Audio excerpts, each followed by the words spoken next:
is this so low? Why is it feeling low today? Oh, cool. Like, finished. One sec.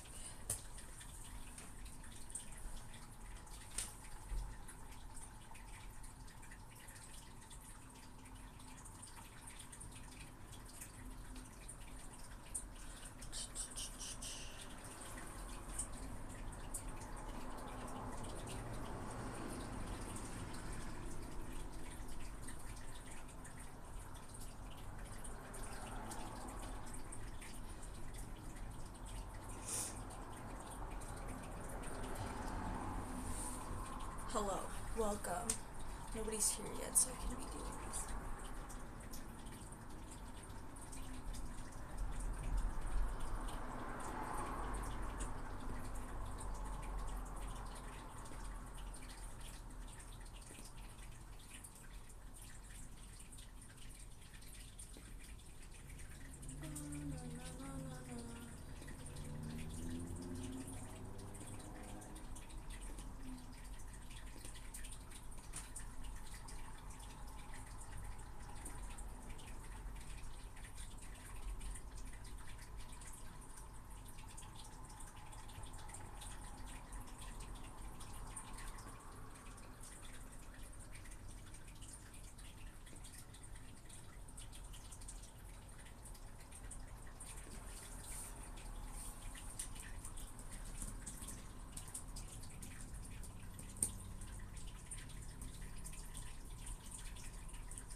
Okay, we're good so far. Nobody's here yet.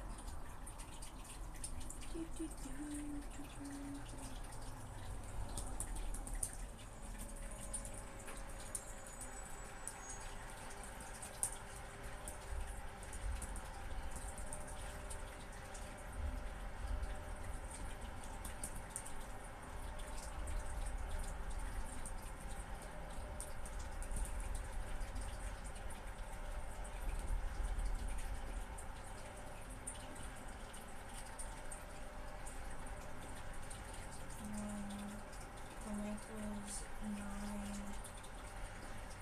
this was 6, that was 2.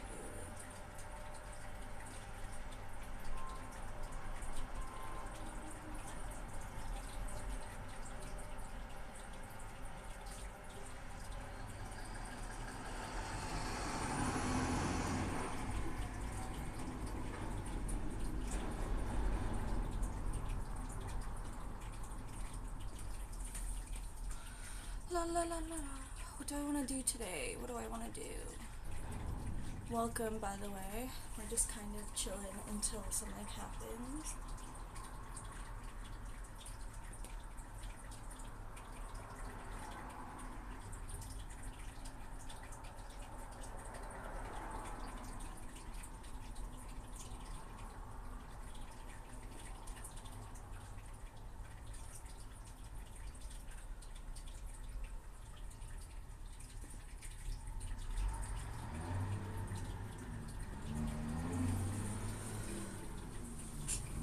Kind of cool that I got a follow without work doing anything on February 8th. I really want to try to get it to 50 by the end of the month, or even before the end of the month. That would be a dream. Okay, so what am I doing today? My plan is I was going to work on some crochet pieces. Probably gonna do another hat because I just uploaded a new hat on Etsy, and then I'm going to start doing another set of squares for another scarf, and then we'll go from there. But yeah, exciting. I wonder how you're doing. And today I'm like in a weird mood, but not a bad mood. I think like this past weekend really taught me a lot about like the fact that I have moved on in life, and I need something different because what doesn't work anymore, the past doesn't work anymore because I have changed. So that was interesting. I messed up my leg pretty bad. That was interesting. I can't show you. Oh, see? Crazy. So yeah, I guess we'll just start from there and see what happens, and then that's really cool. Let me go to, so I'm like also watching, but I'm also just trying to set this up because, hello, welcome. Sorry, I'm just setting some things up, and I thought I would start doing the stream anyways, but welcome. Oh my god.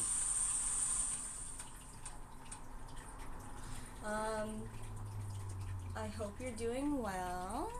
It's nice to see you. Today I'm just gonna do some fun art projects and then we'll go from there. Just trying to find what I'm doing on Twitch on my computer though.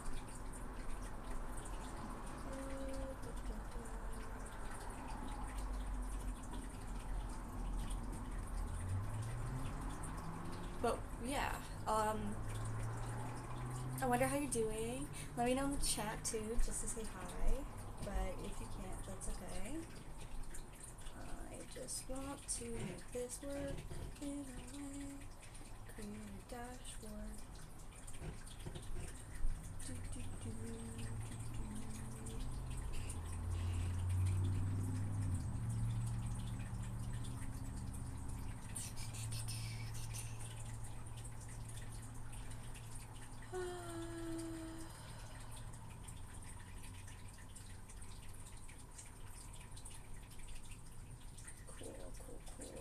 Cool. I want to collaborate. That's the live systems. One viewer.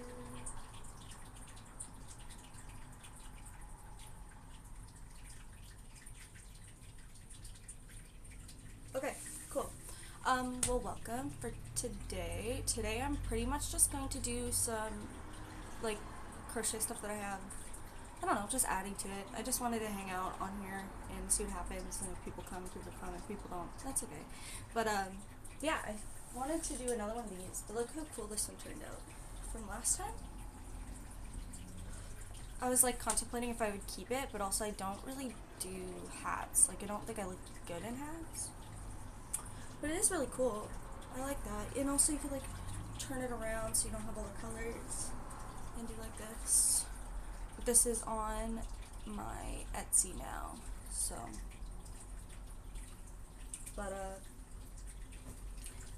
yeah, I'm not really a hat person. I think I'm more of like a scarf person. I feel like hats either destroy my hair or make my head look weird. But,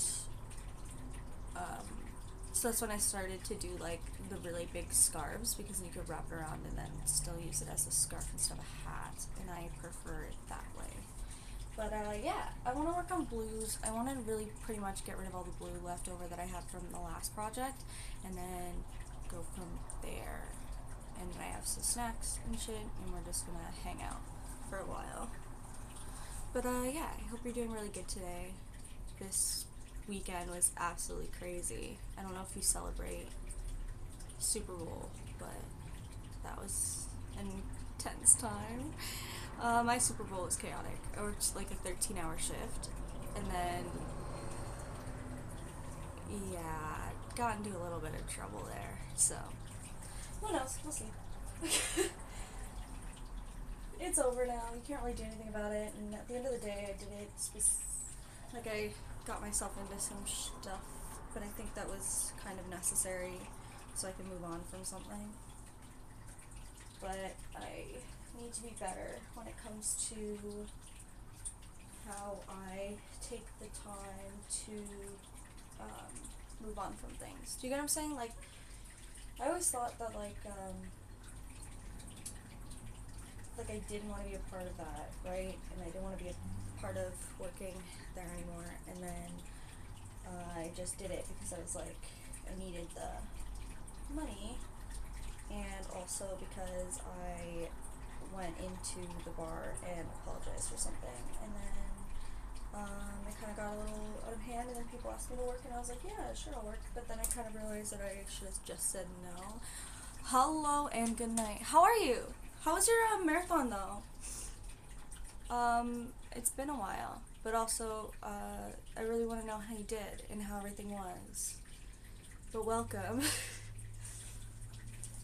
Unless you're leaving already, and that's sad, but I understand.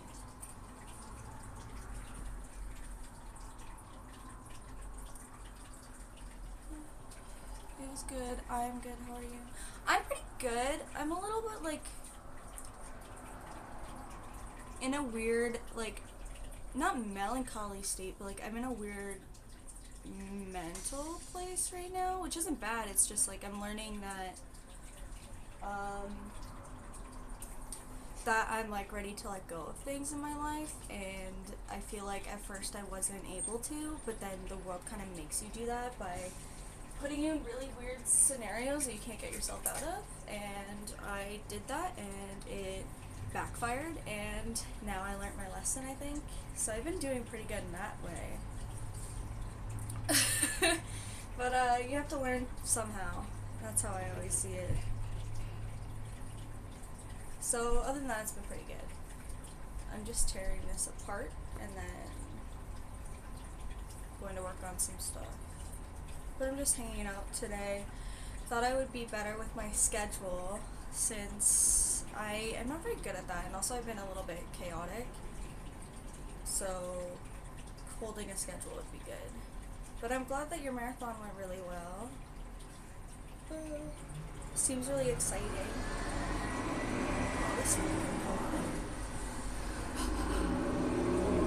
So yeah, I'm pretty much just like hanging out today and then doing some projects, but also like just talking. There was Super Bowl this weekend. That was crazy. That was interesting. That's really good. You still at least did it. I think that's what matters, right? Like, yeah, you could win and stuff, but you did it, and you did a great job with it. So good for you. I forgot that, like, marathons can be placed. Like, do you know what I'm saying? Like, I thought it was just to do it at your own pace, but I can totally understand that, yeah, it's kind of like a race, but not really. And if it was, like, a marathon specifically, it was probably for a really good cause, so you probably helped it in many different ways. I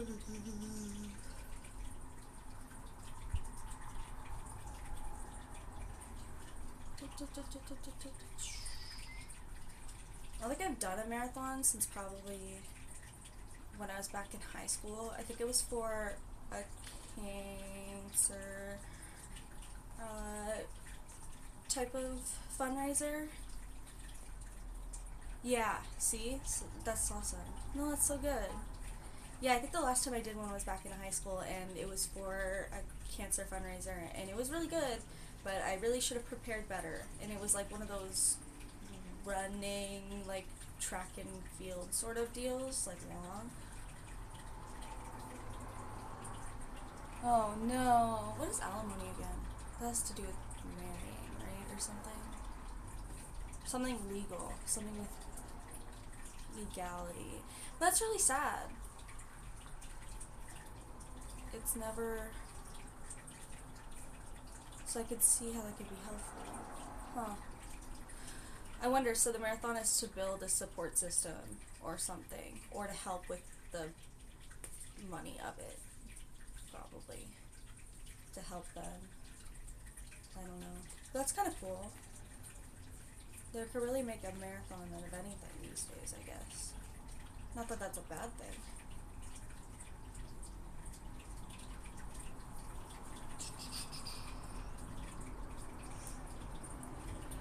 Alimony is when a strong, powerful feminist divorce a toxic masculine man and suck his money dry.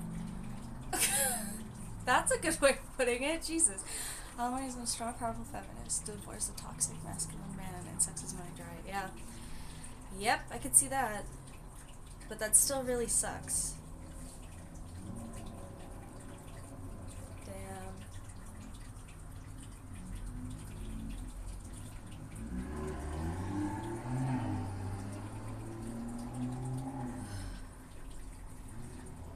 That's wild. I feel like that's so normal nowadays.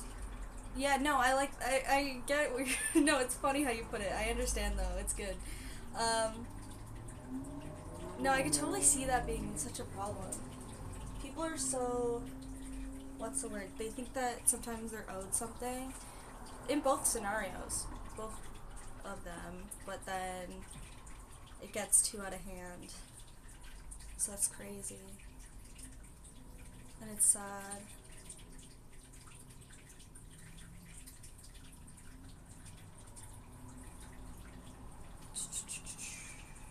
But, yeah, crazy. Do you know how many people were there? Like how many people showed up at the thing? That would be a good question.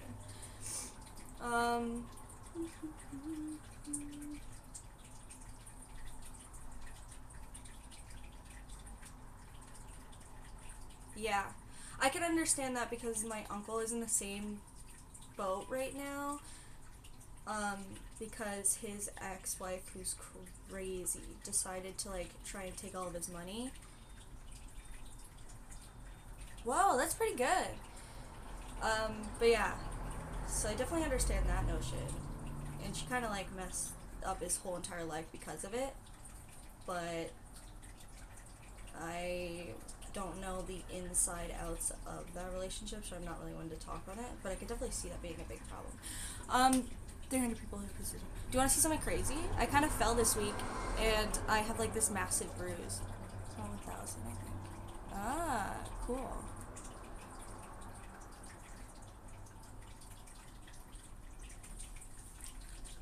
Okay, yeah.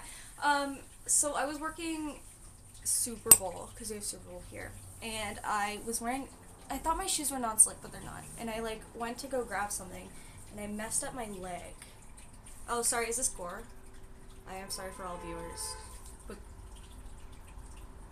it doesn't hurt anymore, but it hurt like a bitch the first day, which also sucked because I like did a 13-hour shift, so me with this, it like opened up twice, and then it like was so painful, but now it's okay.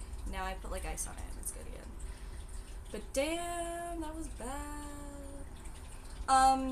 Also I updated my Etsy and stuff, so if you were looking for specific photos, they're up now.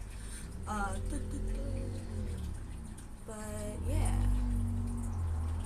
Also, welcome everyone. I am literally just hanging out and crocheting some stuff, making some cool hats and such. Just hanging and seeing what you guys are all up to, and yeah. Ow.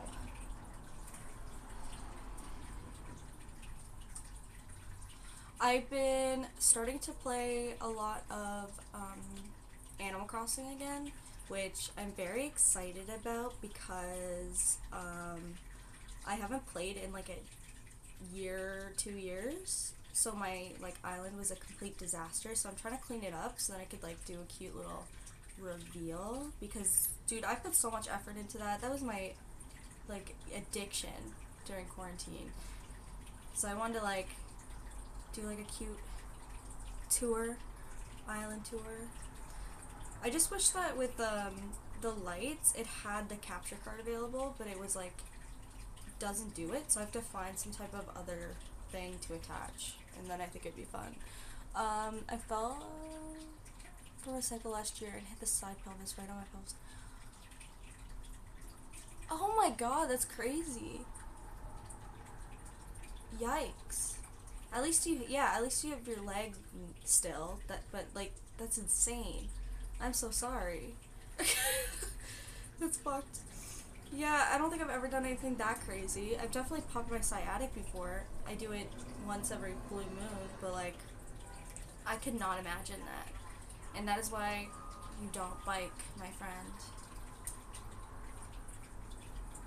Just gotta like.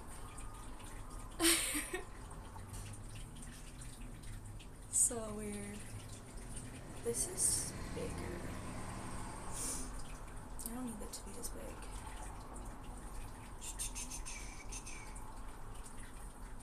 Well, that's crazy.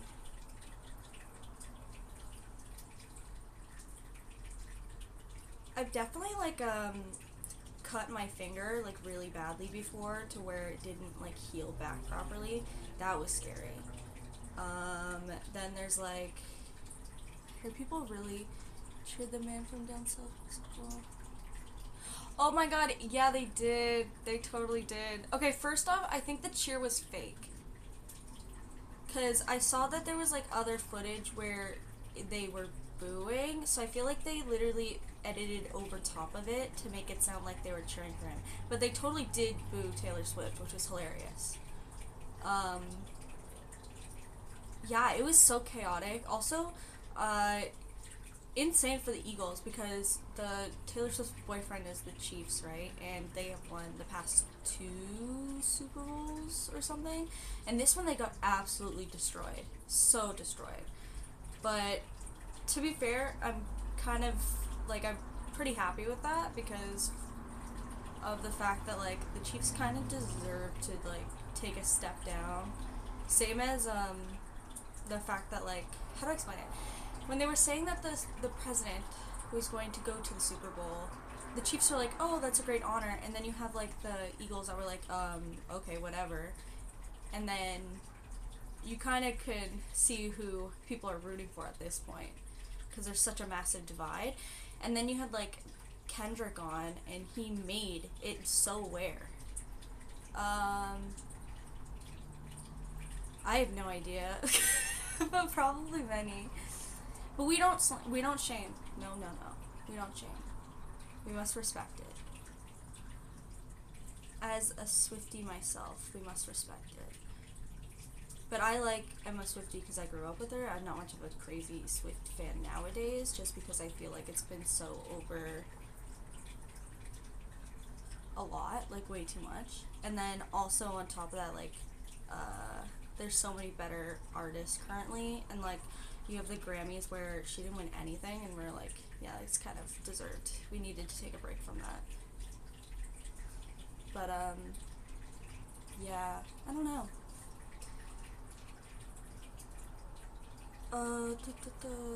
But yeah, they definitely made a statement this year with the Super Bowl. And I think that was very much needed, and also, like, they definitely saw that coming.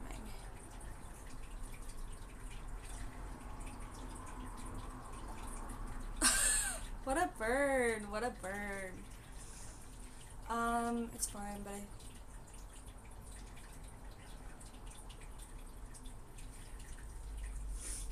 I can agree with that. I think also some of her music is very much based on the fact that we don't make good decisions in life, and I think that in that scenario, she's been very human in that sense. But yeah, I don't know.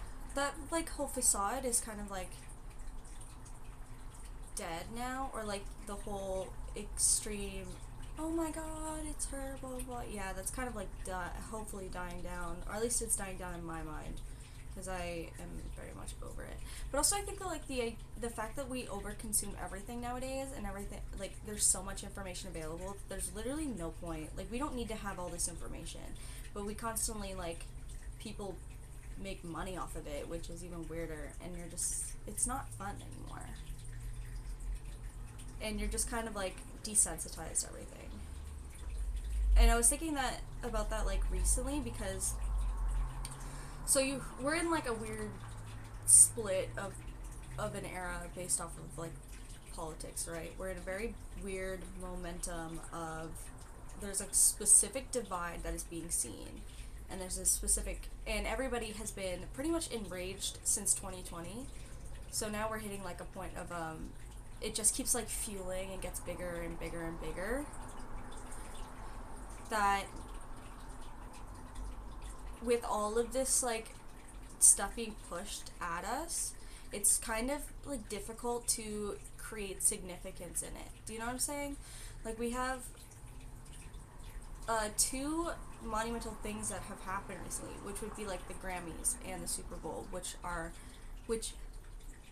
when they were being aired, represented a really big like pushback towards what is happening politically, but also like nobody took it as big as it is. Like I feel like some people did, but it's still not as big, and I think it's because of the overconsumption of information that we keep getting thrown things, that it doesn't really have like a big impact anymore. I think it's simmering down though. People still have rage, but people are rejected silently.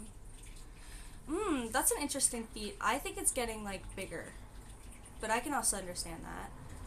I don't know why specifically I think it's bigger. I just think it is. I think that like based off of the energy of what is being seen, it's trying to be silenced, but how much longer can you go with being silenced until it becomes overwhelmingly big? Like, let's talk about the Super Bowl Kendrick thing, right? He pretty much made a massive statement, and there were people who loved it and people who absolutely hated it, and you could tell who exactly hated it because of the fact that it was a massive statement. But then it filtered out in 2 days, right? Now we're not really even talking about it anymore. Or it's just like slowly fading because of the way that like our information is getting pushed out so fast. So I think it's just like, yes, there's a bit of silence towards it, but I think it's because we're just so overwhelmed with consuming things really fast, and also like we don't know how to process stuff anymore. But with that, I think like this year alone is going to be absolutely crazy in the way of change and stuff. It's probably going to be way more dramatic than what it was in 2020, and that's like the most interesting aspect about it. It can be like really scary, but I think it's also like very interesting. But I definitely see a rage type of brewing, like a volcano.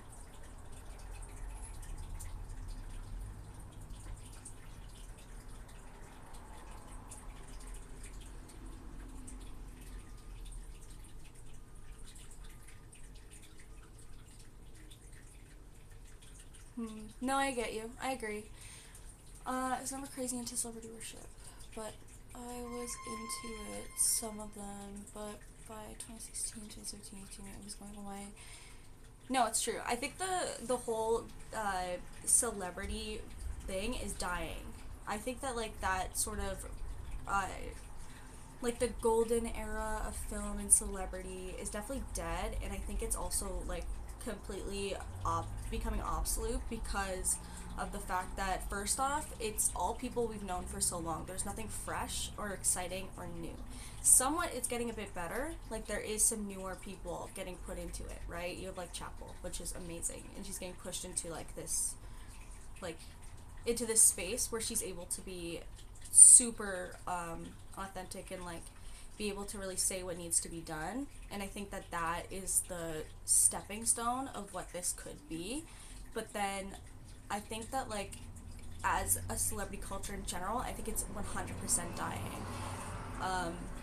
Especially like look at the whole sense of, we have the whole issue of people with, I was gonna say like it's not a massive issue, but like the whole thing where we are pushing nepotism as like such a bad thing, and then it started like revealing the fact that that is literally what celebrity status is. Like it's an exclusive club, and nobody wants that anymore. And then you see like the big whole systems of the internet culture being like, let's talk like an internet celebrities in the sense of like influencers that kind of died, but then it's kind of building back up and in a different way.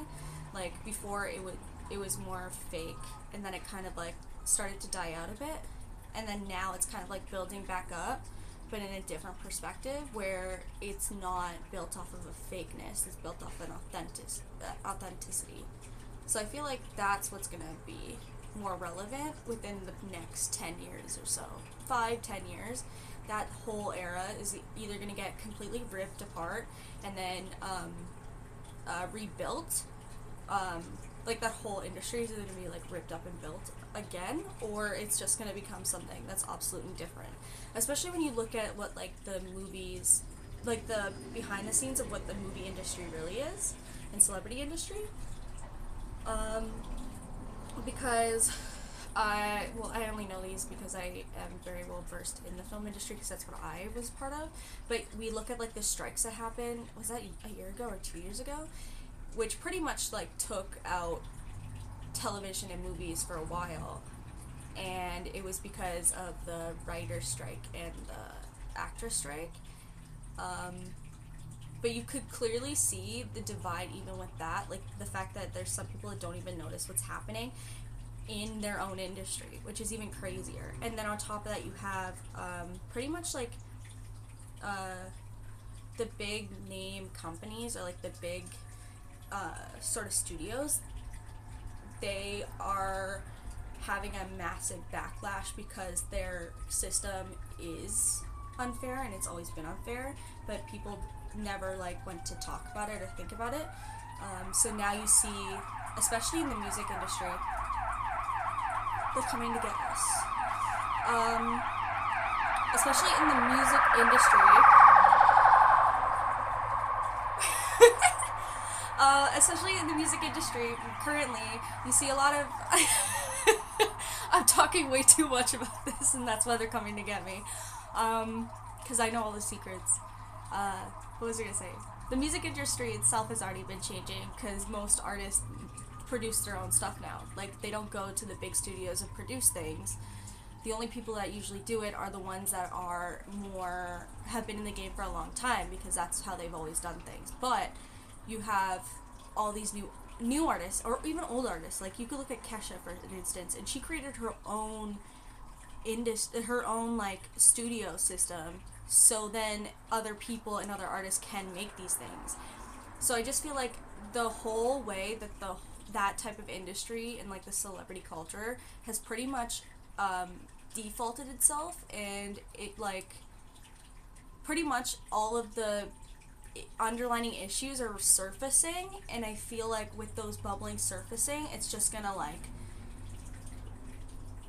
destruction and then a recreation of it. And I think that's really cool. I think it's a little scary, but I think that's really cool, because we have one of the albums that won this year was Doechii Alligator Bites Never Heal. I think that's what it's called.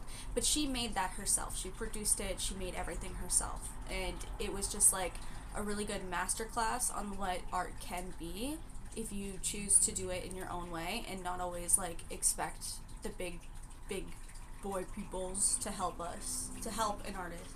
It's more seen now that those types of labels don't actually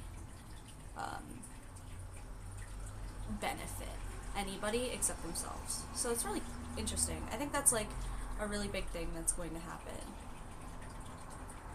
But I definitely think that celebrity culture is going to die, or it's going to be a new thing entirely. And I also think that the way that films are being done nowadays are so overwhelmingly the same that there just has to be one moment where it's gonna like completely crash, and then a whole new era of things are gonna come. Does that mean that we'll still have those types of entertainment? I do think we will. Like, I don't think you can get rid of those things. I just think that the way that it's going to be handled is completely different now. And yeah, I'm excited, but it's also nerve-wracking and something that I've noticed. What happens is those celebrities forget that it's their viewers or listeners who make them who they are, and they begin to think they're some godly figures.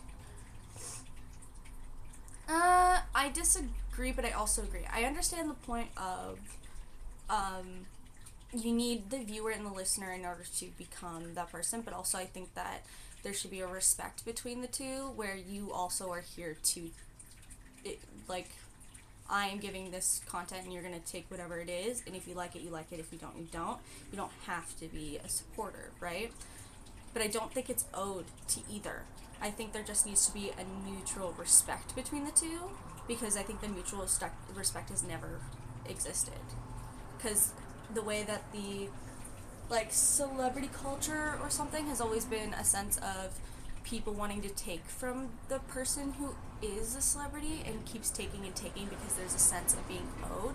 But at the end of the day, there should never be the sense of being owed to begin with. I think it has to be an equal level of just like, you like the stuff that somebody puts out, and that's amazing, and you respect it, and you like genuinely put in the effort, but also the artist needs to understand as well, like, what their demographic really is, and like how to show in a sense of appreciation. Like, there needs to be a back and forth.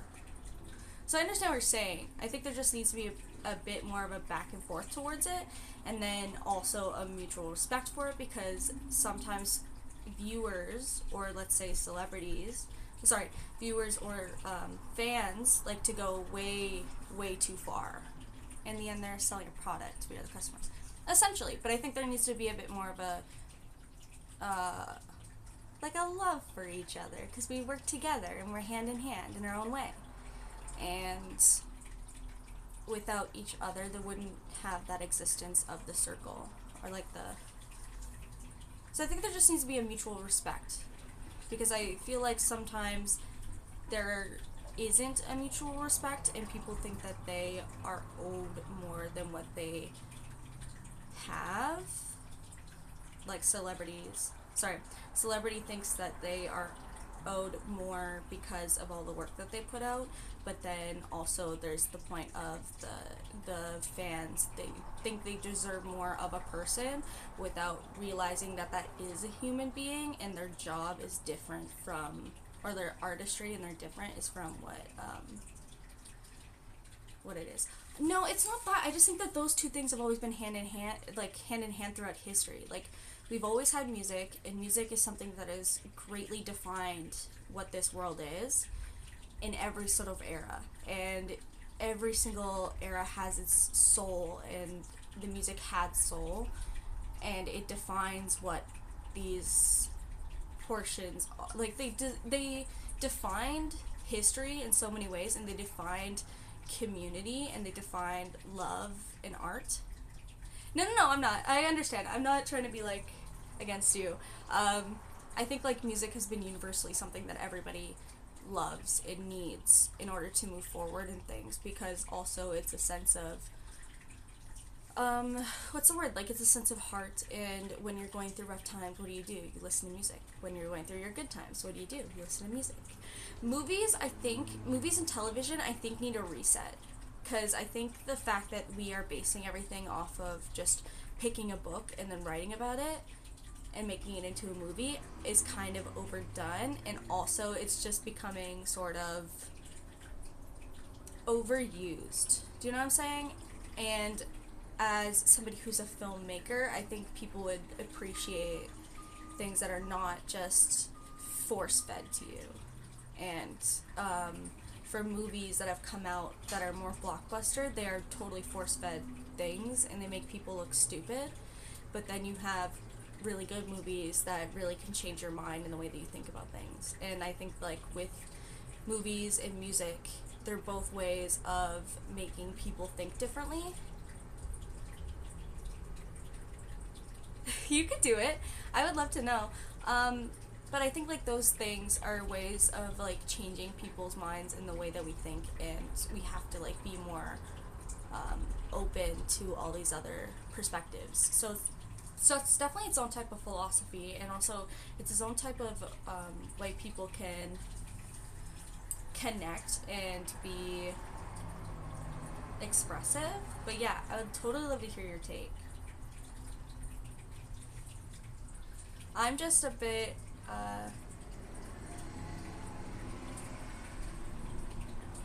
okay.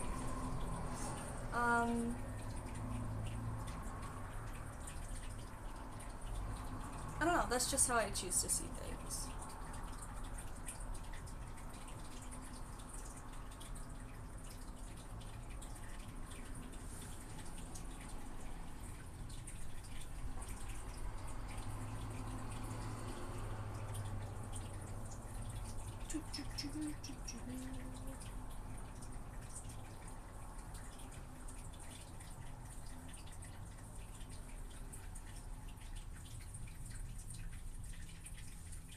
So I'm like waiting. I like this blue, but it's a little bit like, I don't know. It's a little bit like baby-like, and I don't know if it's like something I want to keep going with, but we're gonna use it anyways until it's over. I should probably eat something too. I haven't eaten today. I like got up, went all the way across the city because I needed to do a meeting, and then came back, and I was like, oh, I'll just start doing this because I'm already awake and stuff. But yeah, I should probably eat something.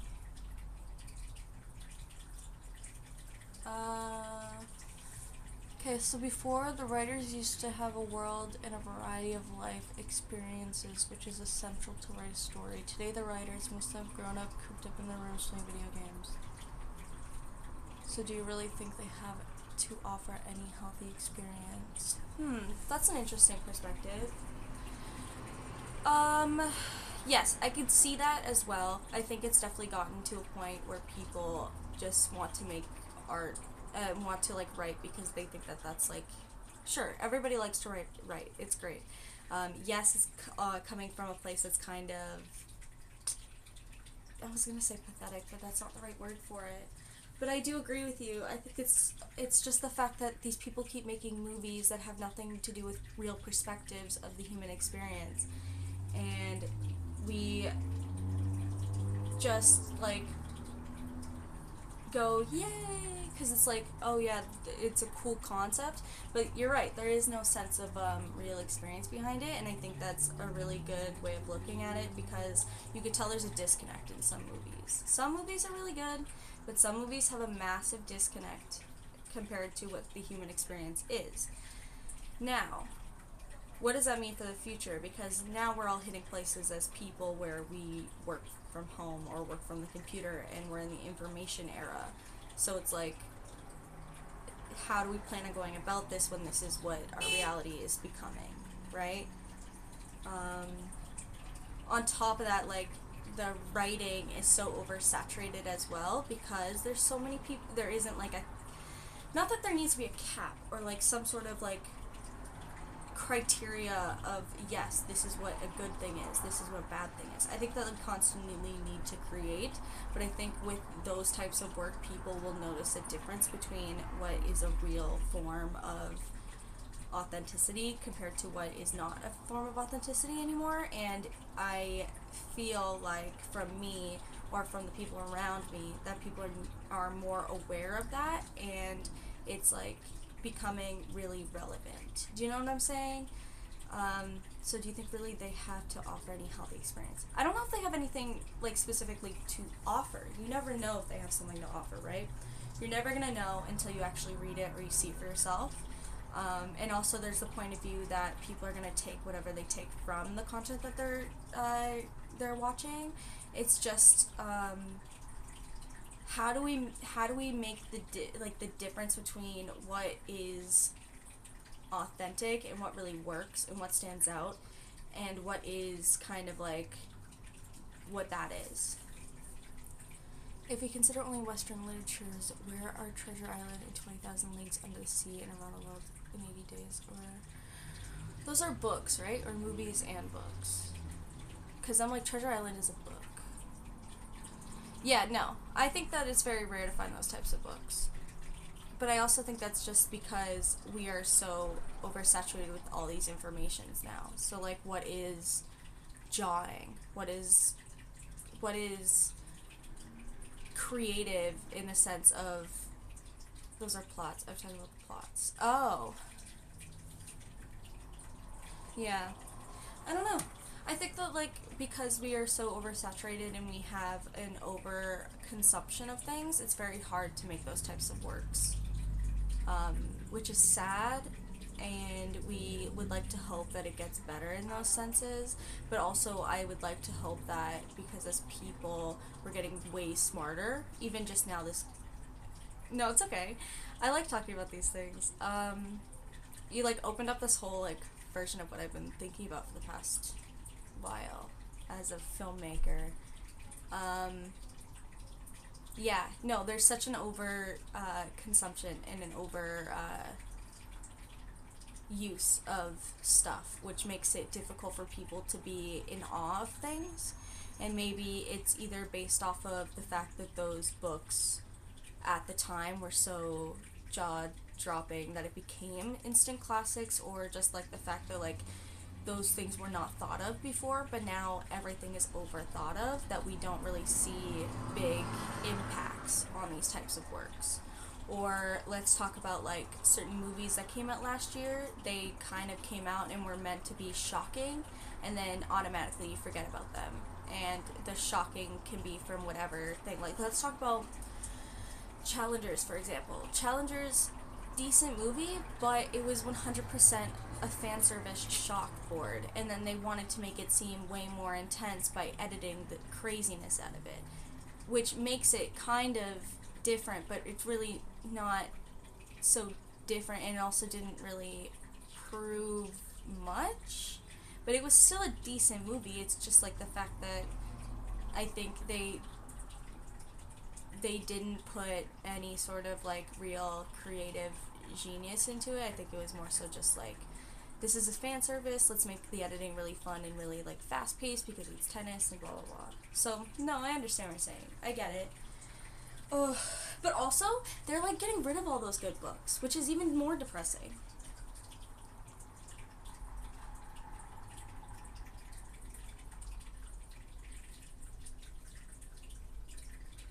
No, I agree. It's funny how that all works out. Sometimes the dream works and sometimes the dream doesn't work. But also I feel like the dream is kind of rigged in that notion because most of it is based off of people who were given those titles and those positions through clicks or nepotism, and it's kind of like destroying our concepts of what is actually for us and how do we show that. But no, I understand what you're saying. I think that's a really interesting take. I like this conversation. These are my types of conversations. Yeah, it's weird. I just, like, I don't know. I just, like, see that that's where I think we're gonna go from in the future, and then whatever comes out of it, whatever comes out of it. Because we're kind of at, like, a blank slate now, right? Not really, but, like, take, for example, when we got the book 1984 or something, the Big Brother, that book, and that was, like, made us in awe of what our future could be, right? And that's what our world became to.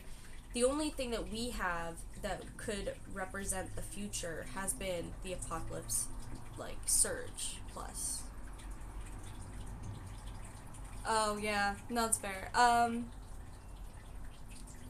There's, like, a surplus of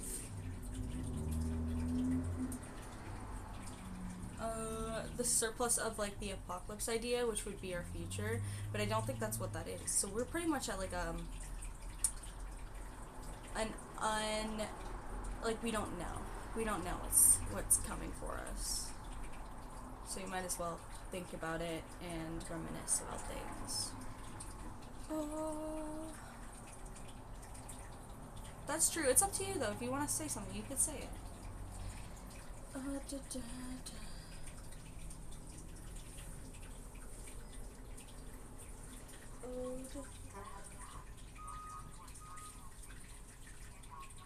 I don't understand either. They just love it. Like, I grew up and I don't like it. Like, but not even the West. Like, take consideration of what Mad Max was. And Mad Max is an Australian film. Like, it was made in Australia. It was made for Australia, and then it got big. So it's always been there.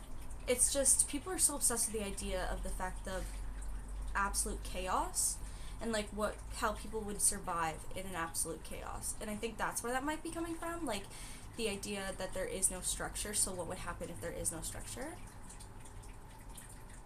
Yeah, that's true. That is true. But they're their own breed. They're kind of scary. But you're right.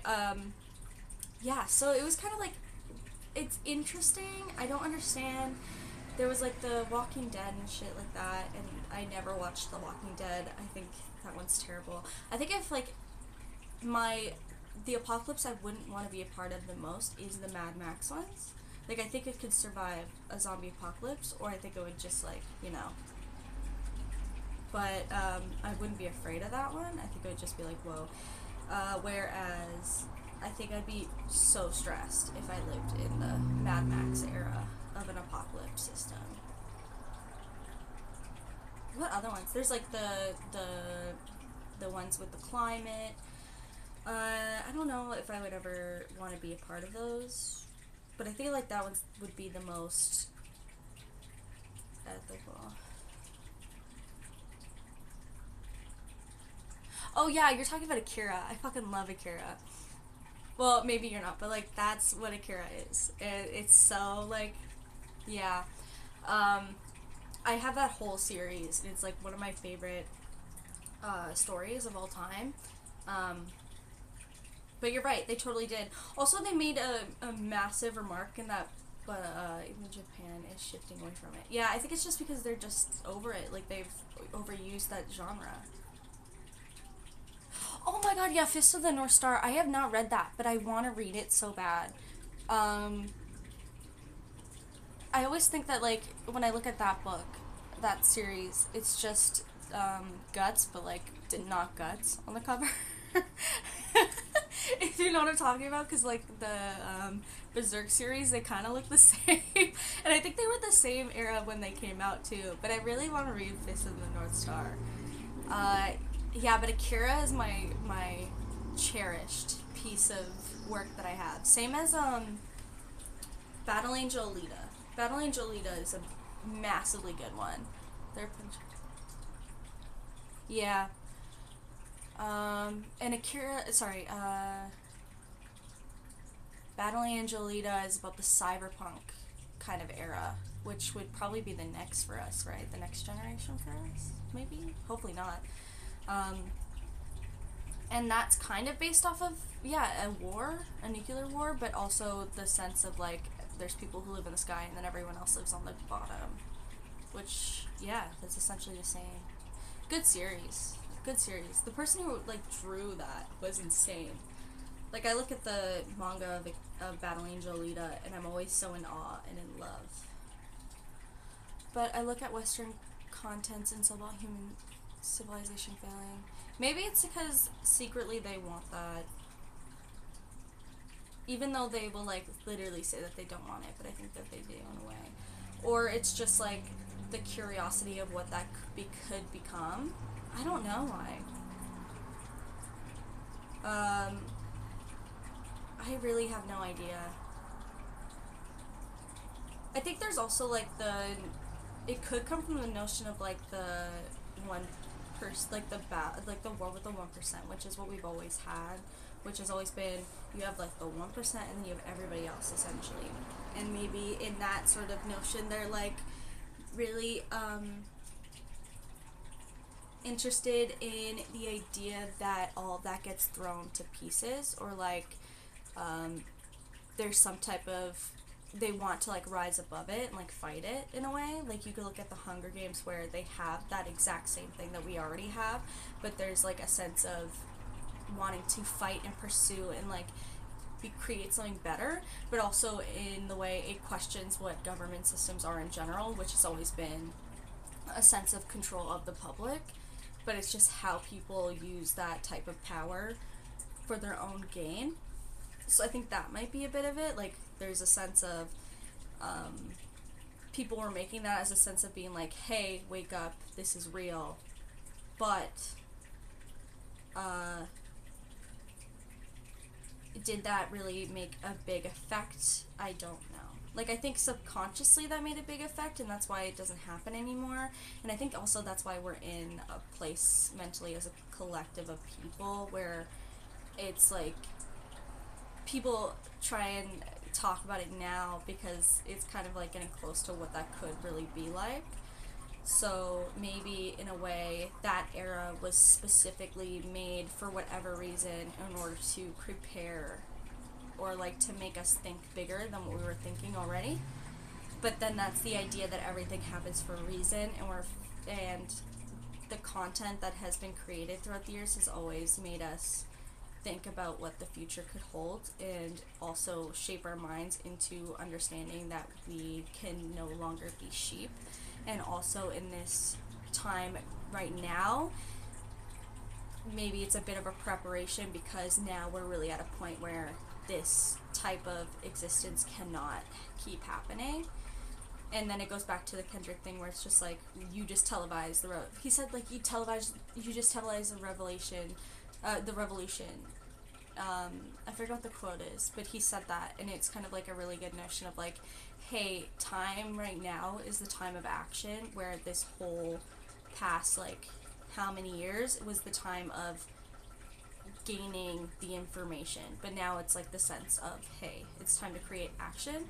It's just how will that action ensue. I don't know. I think that's really interesting. But yeah, they have an obsession with that. Western culture has an insane obsession with the fact of the apocalypse and like human civilization being destroyed. And I think that's just, who knows? Maybe it was an omen. Maybe it was just people all at the same time thought that that was what was good at that time. You'll never know, but there's always a big game plan. Just we're not a part of it, or we're not known of it. That's how I choose to think about things.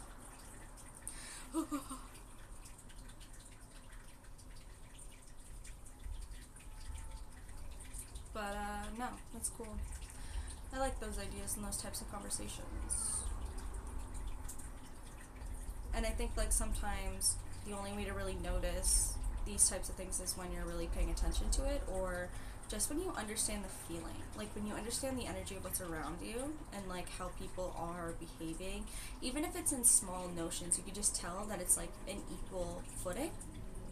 And that kind of, like, gives already a sense of what a sense of community or collective is thinking. I'm good, but thank you. So yeah. I don't know, it's interesting. Yeah, okay, let's not. But yes, I like these conversations, because people don't want to talk about it. And then when I bring it up, they're like, yeah. Because to me, like, when I talk about these things, people, like, get really upset, or, like, they try to, like, push aside as if it's not, like, a big thing. And I'm like, but guys, it is kind of a big thing, and I think we need to be more aware of it. And the more that we stop thinking about things, the more stupid we get as a society. So, like, the fact that we're not, like, confronting these conversations and also, like, looking at them from a viewpoint, that's even a divide. There's a divide between the information. There's a divide between what people want to know and what people don't want to know. And I just love this types of stuff. And just, like, analyzing how people behave and stuff. Dude, I like the idea. It's just I don't know if it would work. You're too far away. But I like the idea. But it's cool. It's good. I'll add it to the list of things. Who knows? Maybe at this point I'll move there. Because I really got nothing happening here at this moment. But also, Valentine's Day is coming up. I plan to buy myself something cute. Because I think it'd be really nice. Or a Valentine's Day stream and just hang out here. That'd be kind of fun. And do cute Valentine's Day things. That would be nice.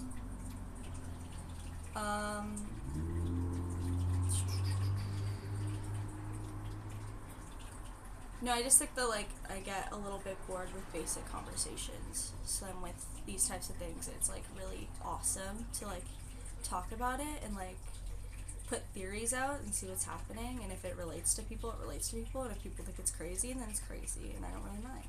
I think it's just cool. And the less we think about things. Yeah, that's when I'll do it. I'll sit down, I'll really look into it, we'll see what's going on. What do you mean by a real, yeah, we can see.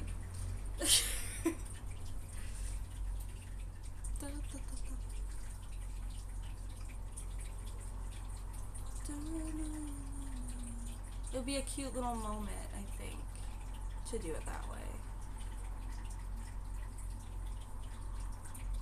But also, I'll be a little bit honest. I don't know. I'm not really like. It's not that I'm not looking. It's more so just like I'm not taking. I'm just not like thinking about the things. But it does sound cool. I don't know. I did get into a little bit of trouble this weekend, but it's okay. Nothing crazy.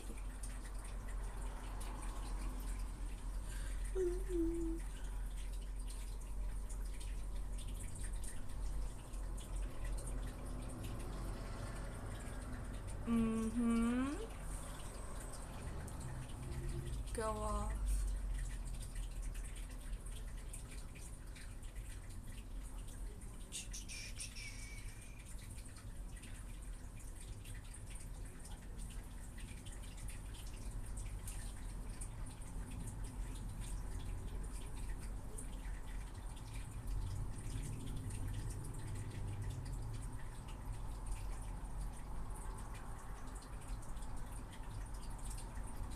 Okay, that's interesting.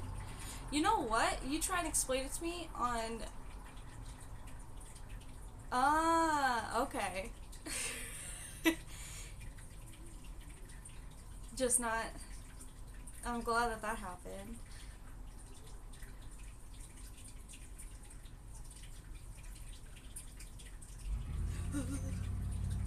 Struck a chord.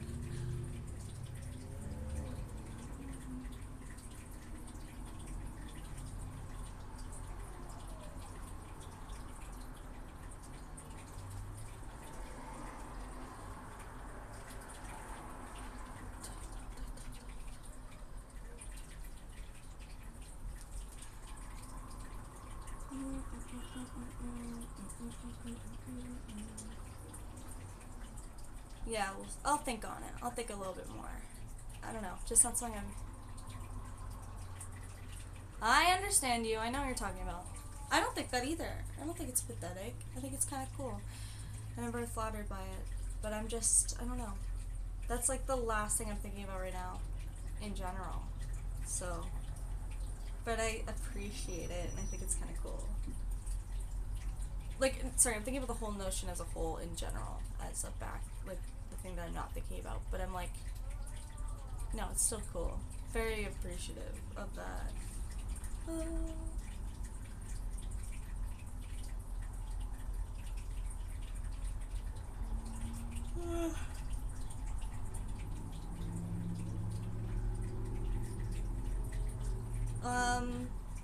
A good question. What's your favorite movie of all time? It always is very telling.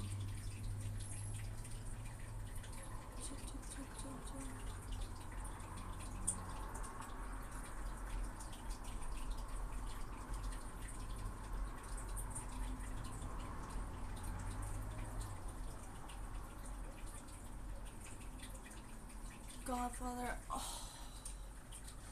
Okay, yeah, I can see it. Godfather 2, I think, is the best one, and then Godfather 3 is the worst one. But Godfather 1 is like the classic, right?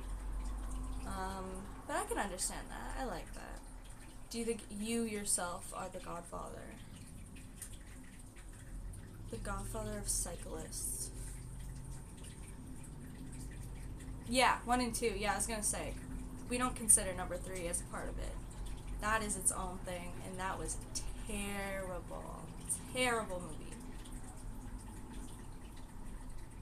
Gangster genre in general. Have you seen like Goodfellas? That one's pretty good too. And also, well, obviously Scarface, but that's a bit different.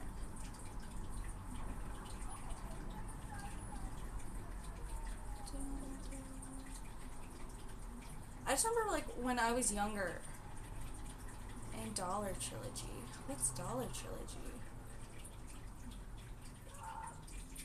That'll have to look up, because I have no idea what that is. One sec, let me grab my computer.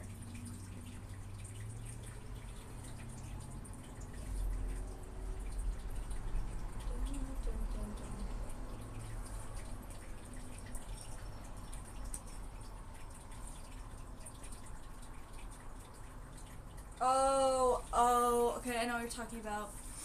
It's the, okay. You're talking about the Clint Eastwood movies.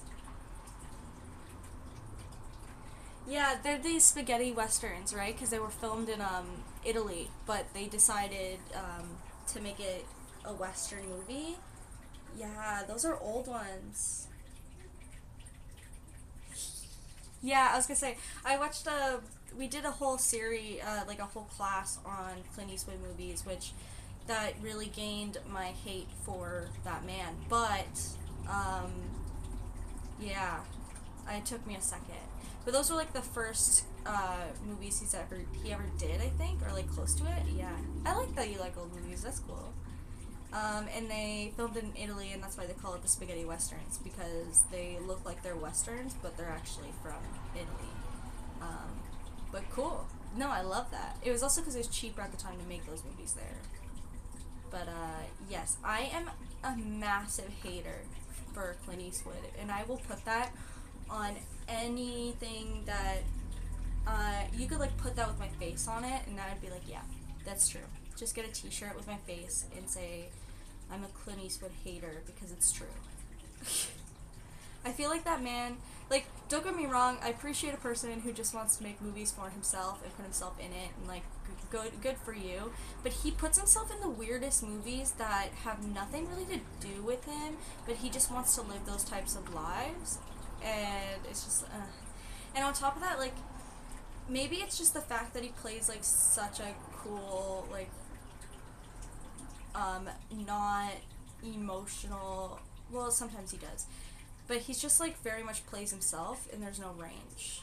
So that's why I have a massive dislike towards this man. And also the fact that we had to study it for a right. Yeah, no, it's true. But who knows, maybe I can't get rid of this one. But yeah, I remember watching all these movies for that class. Do you know what the Cornetto Trio is? Because that's my favorite series. Like Shaun of the Dead. Oh no, it was Hot Fuzz, Shaun of the Dead, and what's the last one? Cornetto Trilogy. No.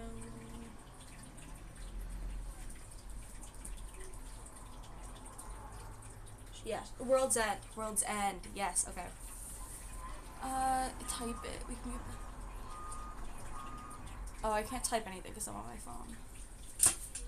Yeah, no, I love the Cornetto trilogy so much. I think that's what got me into film in general, because there's one shot in Hot Fuzz where he's traveling from London, like a crazy busy city, to the rural area, and there's just like this editing montage of him like moving from one place to the other with this sad plant, and I think that's what like sparked my interest in film, and especially editing. And then just the storytelling of it, that's what got me so entranced. But my favorite movie of all time is The Lobster. That's your I never know how to say his name. The Lobster.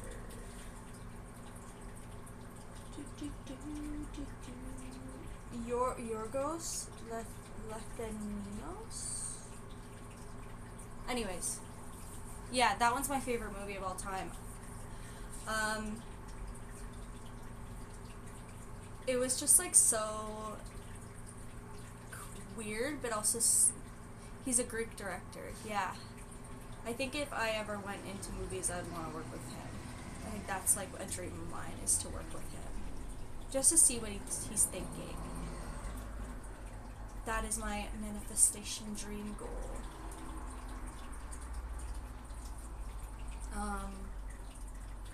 He recently did like those Emma Stone movies that just came out this year too. or last year. Those were pretty good as well, just like not my favorite ones. I can make movies personally. I just have to go there, right? Who knows? Maybe I will, because I already have friends there that I have to come and visit at some point. So then we could like make a movie at that point. No, wait. That sounds dirtier than what it is. That is not my intention. But yeah, I think it'd be cool.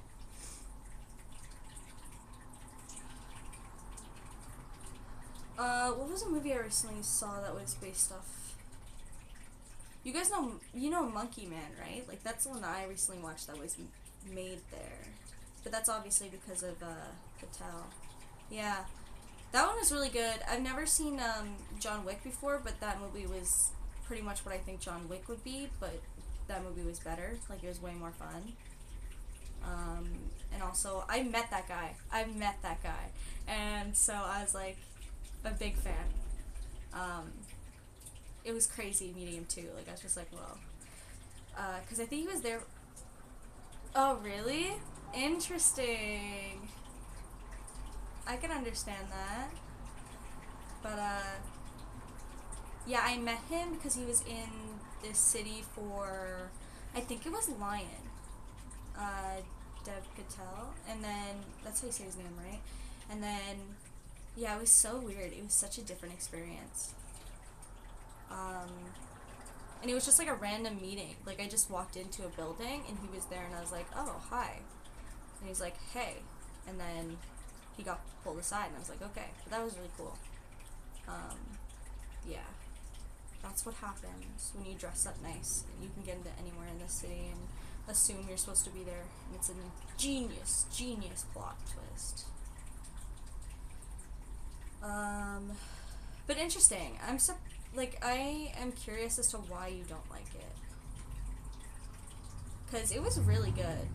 Like, the way it was made, too, was really good. And also, didn't he get hurt while making the film? That was crazy.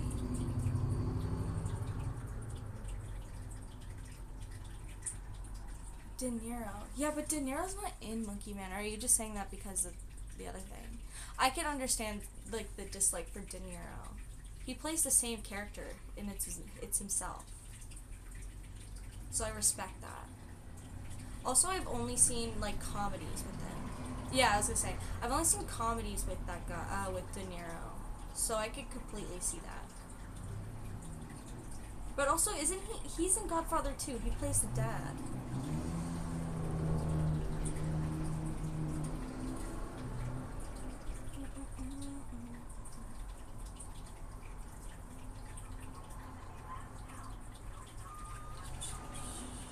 Yeah, that'll be cool. Yeah, I don't know. I think my friend really wanted to see it, and then I ended up going with her, and I was like, oh, this is a pretty good movie. But also, I hate going to a movie theater nowadays, because people talk all the time during a movie. And don't get me wrong, I've definitely done it before, but I only, base off... My voice only comes from reactions to the movie.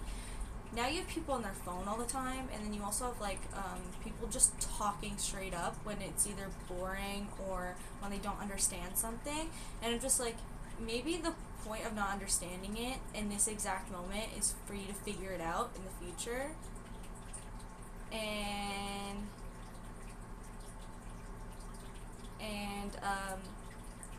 Yeah, it makes it really hard to go to a movie nowadays. I think that's the movie when I went to go see it was the reason when I started realizing I don't like going to a movie theater. No, I hate him because his political alignment. I don't exactly hate him. It's just my craze towards him is gone. I can see that. Like, you fell out of love. But you don't hate him. Or you do hate him. I don't understand what his political alignment is. I know he's, one of the oldest dads. He just had a kid and he's 80 or something, 90. Which is disgusting. But, again, celebrity culture. They're just able to do whatever they think is okay, and it's really fucking weird. But why not if you have money? Weird as hell. Yeah. I don't know. Oh my god, also I think that whole, celebrity culture is gonna die out when the whole P. Diddy shit comes out. That'd be insane.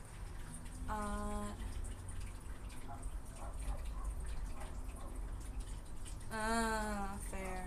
But I'm a liberal. Actually, I don't know what I am. I don't really follow fully. We're going through our political elections in this month, so we'll see.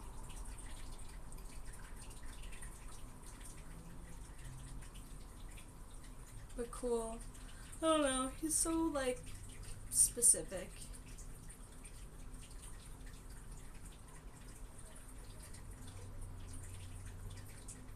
I think he's iconic, but that's it.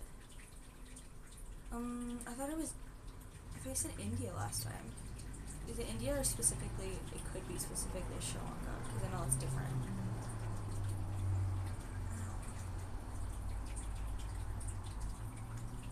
Oh shit. No, wait, which one was it? Because I said two. And I know that they're different.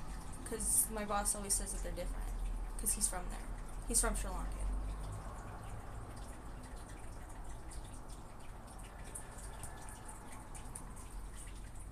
India. Okay, yeah. Yeah. Where all the good spicy food is. Freaking love it. But one of my best friends is from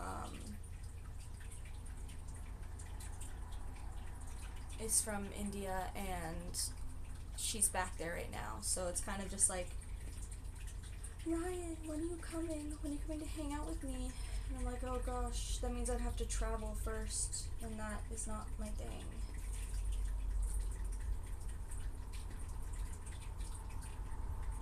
But, that would be exciting to check out. Sorry, I'm just looking at something on my computer. But, what's my height? That's a really good question, because I don't even know. I think I'm like 5...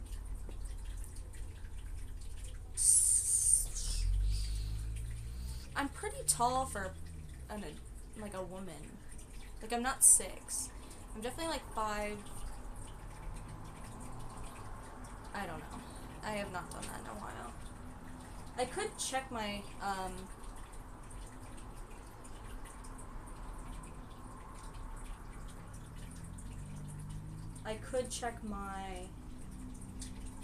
driver's license, but I'm not gonna go get it. I don't know. I'm 5'3". That's fair. Yeah, I'm definitely taller than that. But that's not a bad thing. I think height's not as big of a deal as people tend to make it, but I also think that has to do with the idea that people are superficially driven, compared, no,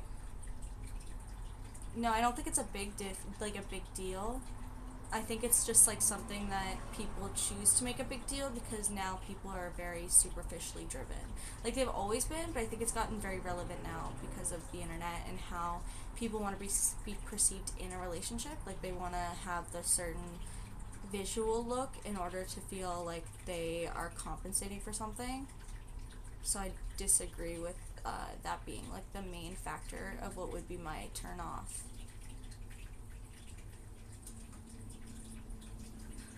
Like, my turn off is just like being rude, like an absolute piece of shit.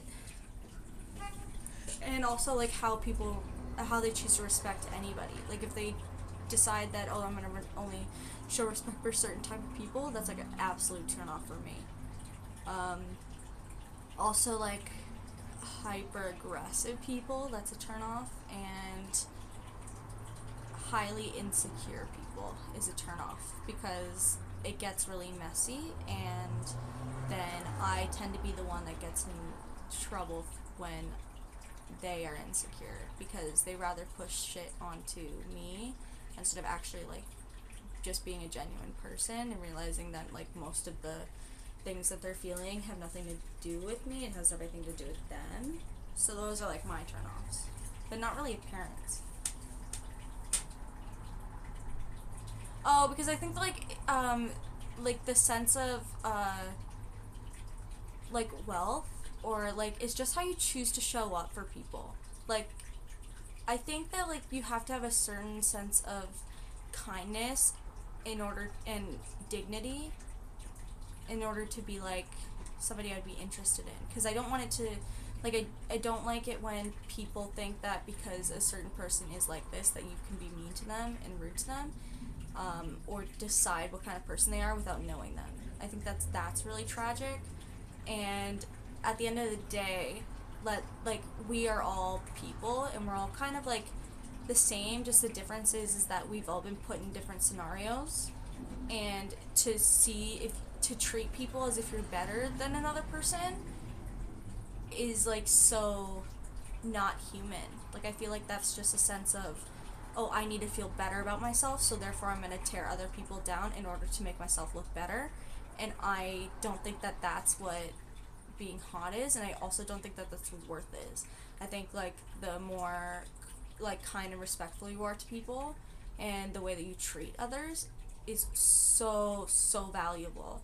And it shows, like, that you are confident enough and you're, like, authentic and you're able to be yourself without having to be a disrespectful person.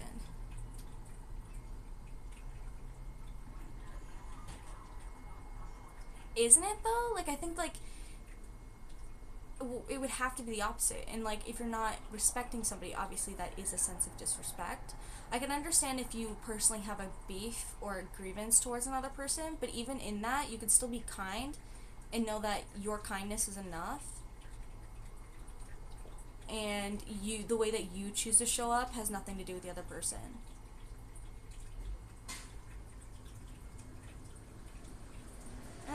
Yes, based off the scenario. So there's a difference between I don't respect you and I disrespect you. Yeah, because that's two different things. But also I think that it matters on the scenario. So, like, you might not respect somebody, but you're still going to treat them kindly because it also shows up on your end about how you choose to show up for people. And then I disrespect you, that's a whole other scenario, because I feel like most times people disrespect others for a sense of authority. And I think the sense of authority comes from just being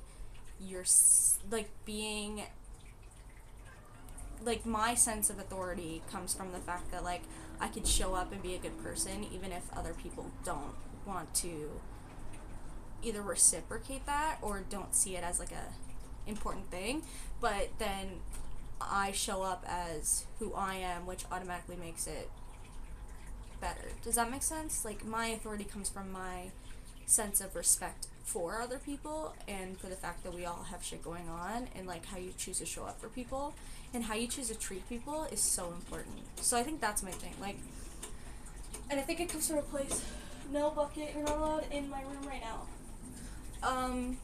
And I think that comes from a place of the fact that, like, I have been disrespected in many ways, and also people just choose not to respect me or what I have to say. But, the way they choose to be hateful about it is, like, something that I really don't respect, or, like, because when you tear people down and you're being hateful, that doesn't make you any better. That kind of just makes you worse, because you're choosing to put your grievances out on other people, and you're choosing to hurt people for the sake of yourself.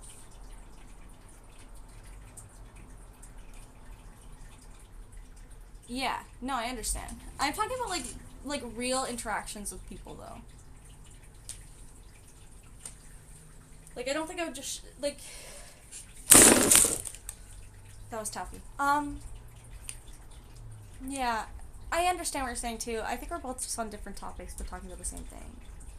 Like, if I was dating somebody, I don't want to be around somebody who disrespects other people. Like, I want you to show up and be a good person. And then, if you don't like somebody, you don't have to be, like, gung-ho about it, but also you can just be, like, respectful about it.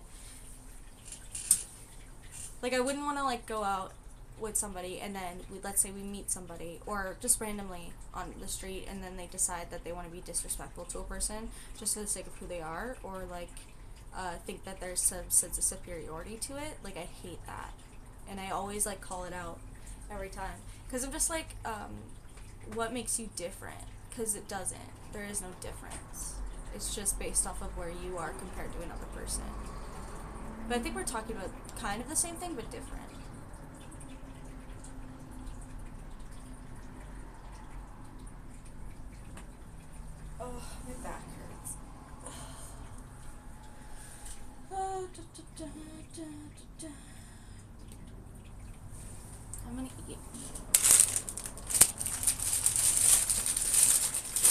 hit me up with an example.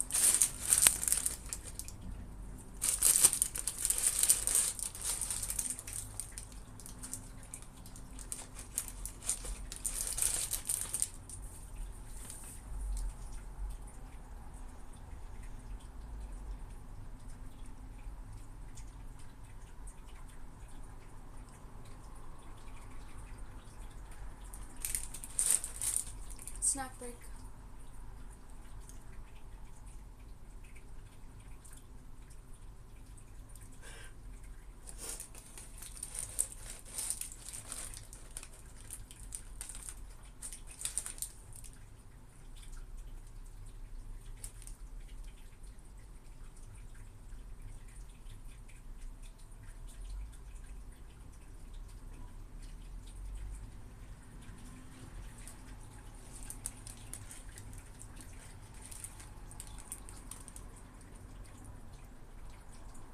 Okay.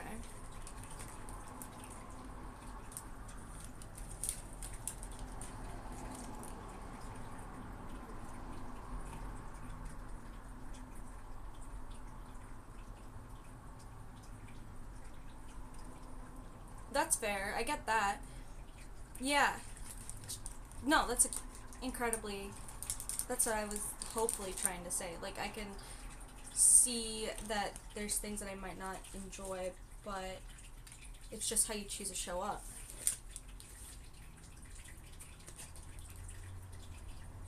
So I guess in my scenario, I'm trying to be like saying that the way that you show up matters to me in the sense of what I'm looking for through dating.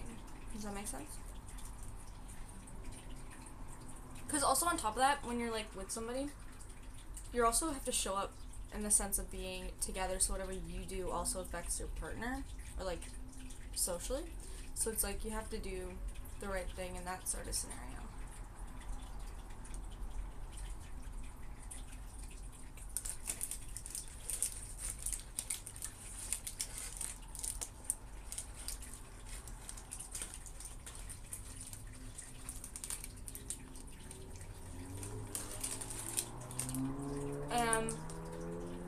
Yes, I might not respect a person, but I'll still show up as being like a kind person that can understand that they have their own thing going on, and that whatever their choice or values are based off of their own history.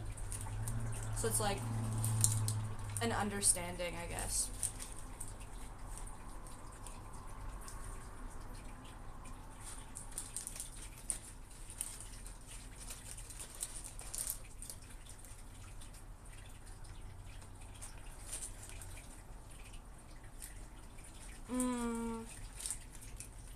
I can understand that.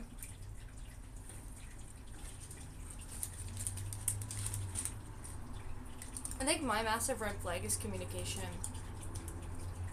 So like, for me, it's always about how to be able to talk through things. And when people don't know how to talk about things, or like how to be like communicative, and also like people who don't understand how to create a plan, like those are my red flags, because then it shows that you don't really care, or that you just don't know how to show up in a way for people. So that's where I get like a little, that's my red flag. Or just straight up being an absolute asshole. That's a red flag for me.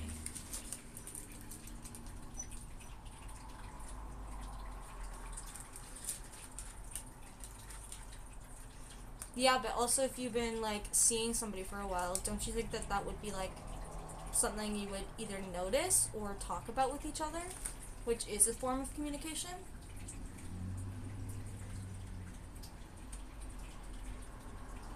Like, you could be a quiet person and maybe do things in silence, but when you get to know somebody, if you can't like, if there's no way of like direct communication about what that is, or how that person like does things, then that's also a bit of a red flag, because it's like, it's not about shyness, it's more about just like showing up.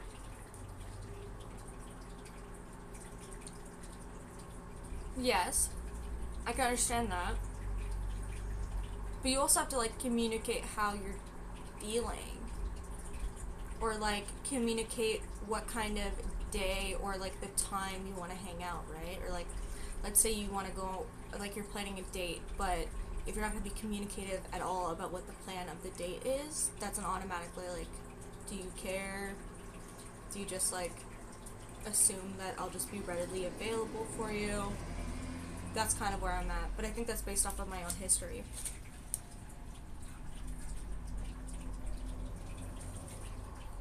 Like, expecting the most out of it, but not putting any work in return. And also, when you're in a relationship and you are a quiet person, wouldn't that, like, want you to, like, push you a bit more into wanting to be a more communicative person? Because you want to, like, have a good, balanced relationship. You can't just assume that everything's going to work out if you constantly say the same. Because in a relationship, it's about constantly growing with a person and learning how to work with another person. Because at the end of the day, it's two individuals that have to make up one. Essentially. There's, like, other ways, different relationships. But, like, you have to show up on your own way. And also you need to learn to change as well and, like, but not look at it as a scary thing. Okay.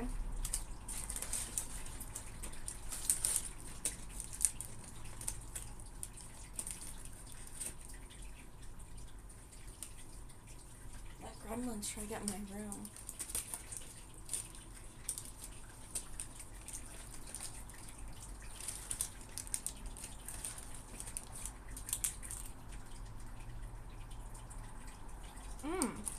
That's a good question.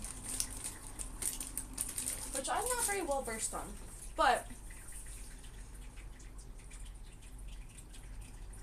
I think from my experiences, the relationship has always started off as friends first, which already creates that sort of comfortability, right? So then it becomes something more. And that's just based off of my personal experiences of where that's what's happened. I've never been in one of those scenarios where you meet somebody and then, like, start, like, going out and stuff, and then just out of nowhere. Like, I think it's always started as friends, and then it starts to, like, become something more, and I think that that's where that comfortability has always come in. But I would say, like, I get pretty comfortable anyways, and maybe that's just because I'm a person that's always been very communicative, and, like, I know what I want. I'm very well versed in my life and, like, my experiences, where, and also, like, I just have, like, this love of like, people in a way. Like, I love getting to know people, and I love, like, experiencing what other people talk about and stuff. So I don't think it's, like, it's different for everybody. But then I think that's what makes the compatibility very important.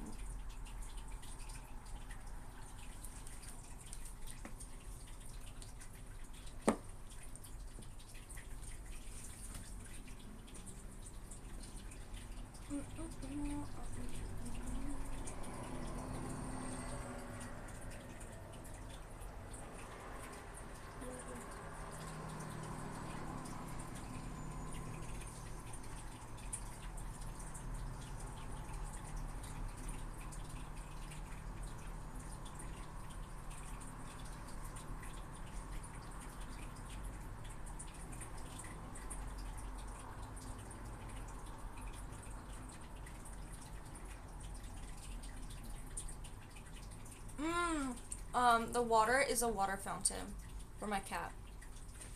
But it's cute, right? It's like a nice little relaxation. But welcome, how are you? Sorry I'm answering this as well. When we're both together, like, same term, we're outside, we're in. Yes, that's very normal. But welcome, Cyborg. I wonder how glitchy you are today. But welcome. We're making hats. Sorry, I got distracted because we were talking about something, but I'm making a hat.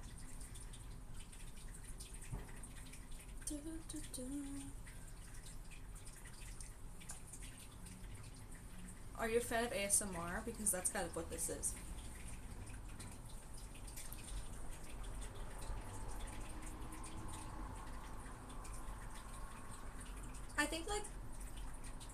guess if you're, like, know each other well, then, like, you're allowed to have those silent moments as well. That's fair. It's an acquired taste for some people. Honestly, I think it's just because, like, I keep forgetting that it can be heard. So I leave it. And also because, like, the cat needs to drink water. So I'm just like, it's okay. We will stay forever. We don't want her to go without. Yeah, this isn't really the typical ASMR, so I think you're good. Yeah, but I think that grows with time. That's just, like, something that's built throughout time. I don't think it's just something that's created. And also on top of that, even if you're a silent person, you have to at least open up to some point or extent in order for somebody to get to know you. And also I think the fear of, like, the silence can also be a sense of a bit of fear, which can be worked. Damn, that's happened before, though. I will say that has happened. Do you know what I'm saying? One time, it wasn't even me. My landlord forgot to, like, fix our sink, and then fix our sink, and then somebody, like, left the tap slowly running, and then I got a call randomly in the middle of the day, like, hey.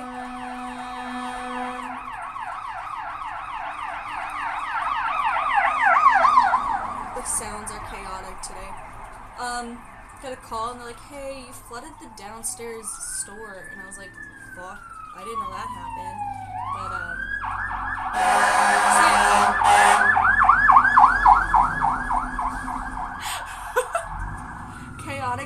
chaotic day. So yeah, I can see how that fear could exist. I think I'm just so used to it now that it doesn't even, like, I don't even hear it. But, welcome.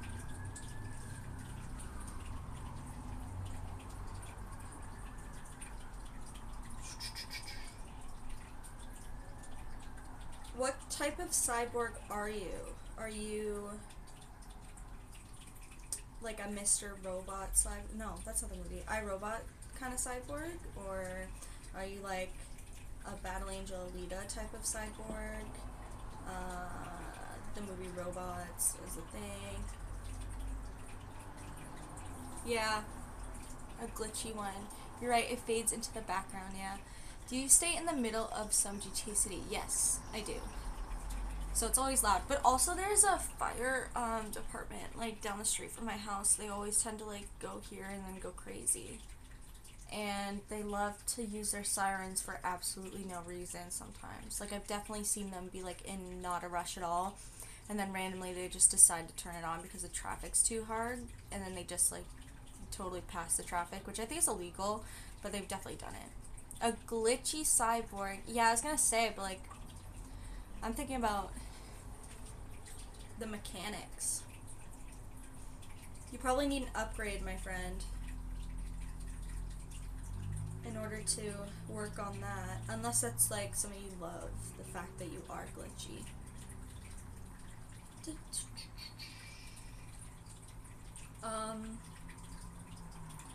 So yeah, I would say, like, I love my flaws. Okay, fair. I did not mean to, like, push that.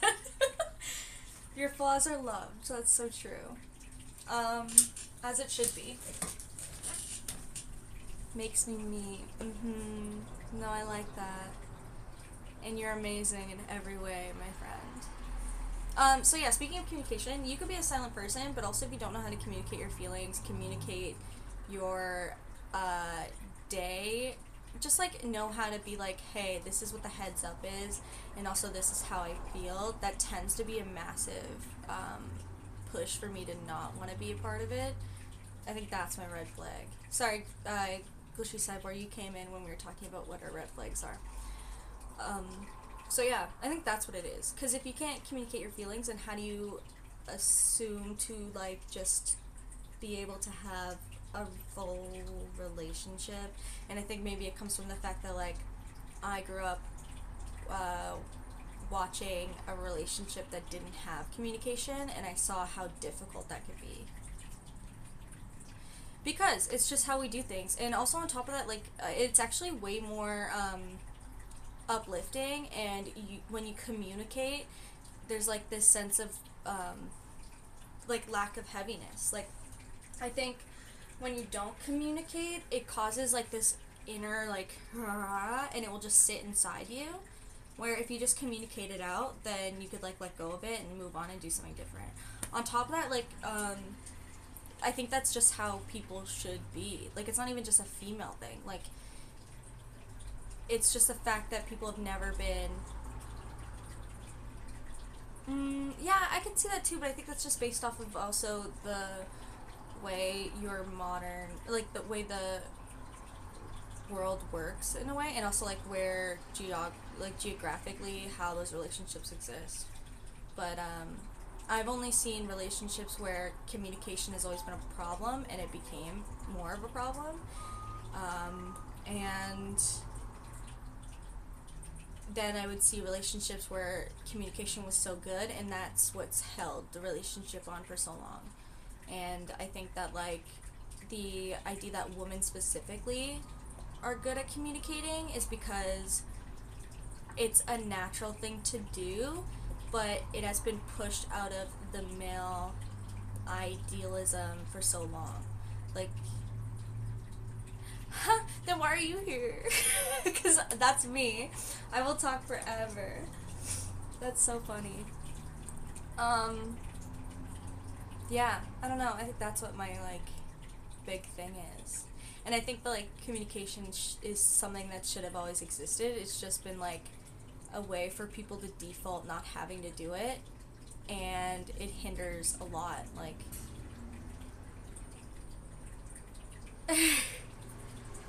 okay, cool. Cyborg, what's your favorite movie? I'd love to know that one.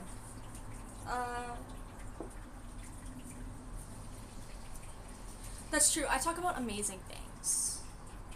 So I think that's what makes it work here.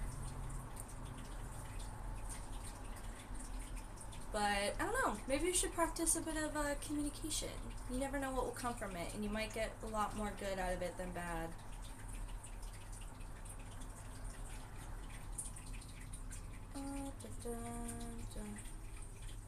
If Cyborg is still here, would love to know. Okay. Oh, good.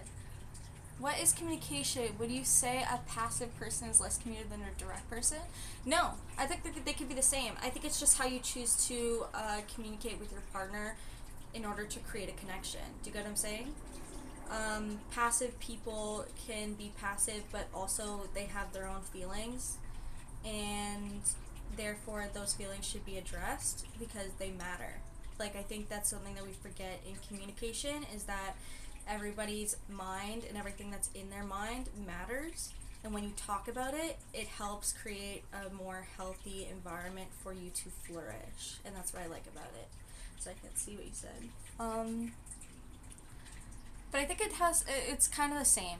I think just like between direct or passive, it's just the way that they grew up and also the way that they have experienced people, but it doesn't make a difference. Not a huge movie mode. I would love to stay absolutely silent and listen to her talk all day. Sorry? Don't be sorry, you're okay. And also, that's really sweet, thanks. Yeah, I could talk for hours about, honestly, nothing. And it would still be really good. But, I think, like, either if you're a silent person or you like to be on the sidelines in conversation, it's a passive person might not want their issues addressed. That what makes them passive. Interesting. Hello, how are you? Passive person might not want their issues addressed. And I understand that. I understand that completely. But also, like, have you ever, as a passive person, have you ever thought that maybe if you got your feelings addressed, you might feel better? Like, instead of holding everything inside, you have somebody to have as a conversation to be addressed, and that can, like, totally change your world in a different way. And most of the time it's just based off of fear, because most of the time we are rejected as people, and what we choose to say is just finding the right people to do it. Do you know what I'm saying? But I understand that too. I just think that, like, sometimes we have to address our issues in order to move forward, and to also like grow, because I think growth is so important and so good, and you don't realize how healthy and how happy you can be with that type of growth. But I still think a passive person can still be passive, it just matters on what it is. Sarah Dips, give me your favorite movie. Tell me what your favorite movie is. Our elders say the less you talk, the more valuable your words are, and the more energy you get from action. That's also true. But, because I do live by that when I'm in my personal life. How to, like, you watch what you say, because first off, like, words can get twisted, but also it kind of, like, Knight's Tale, that's a good movie. But also, we don't like the girl because she played too many games. She played way too many games, and Heath Ledger was getting a little crazy because she was just like, no, I want this, and I want this. And she is toxic, but we love A Knight's Tale.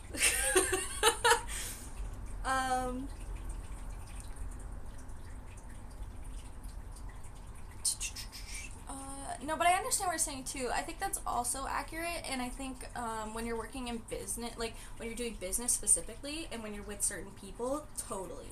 I just think when you're like with a person that you're like trying to spend your life with, and also like intimacy, a part of intimacy is communication. It's both. It goes hand in hand. You can't just act as if you don't have to address anything, because then you're kind of like dismissing so much out of it, and you're not going to gain anything there. You're actually causing more of a rift of an issue. But yeah, Knight's Tale, good movie. Also, they like really did a great job on what's the word, like sponsors in those movies.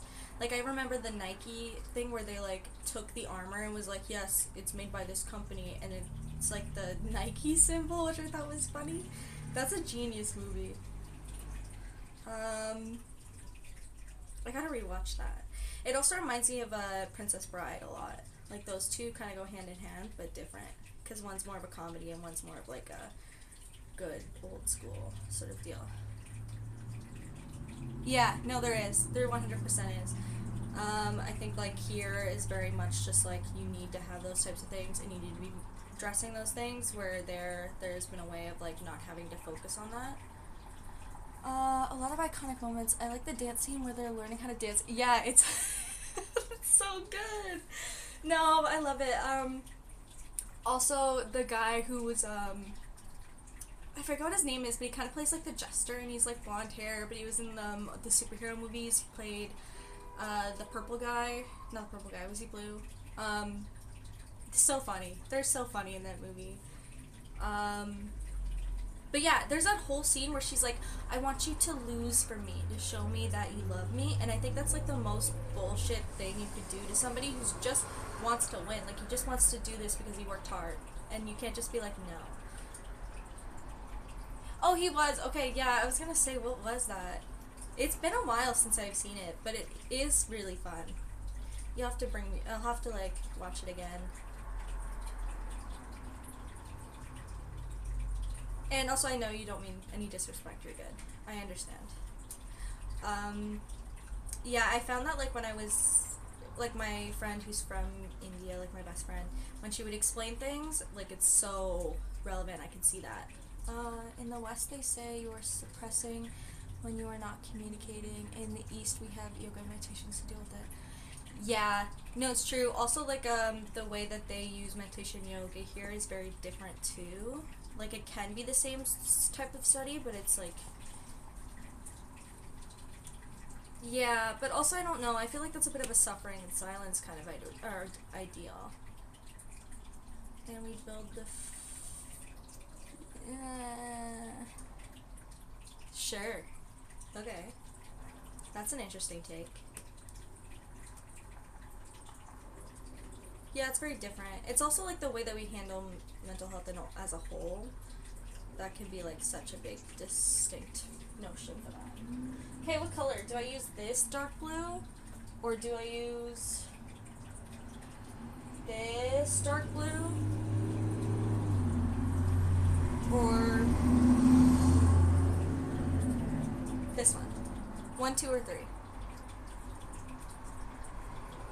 Ooh, that's a good one. I like that. Yeah. But also with meditation, there's a way of like being able to accept it, so it doesn't become such an angry thing. But I definitely can see that as well. I like that. You should put that on a t-shirt.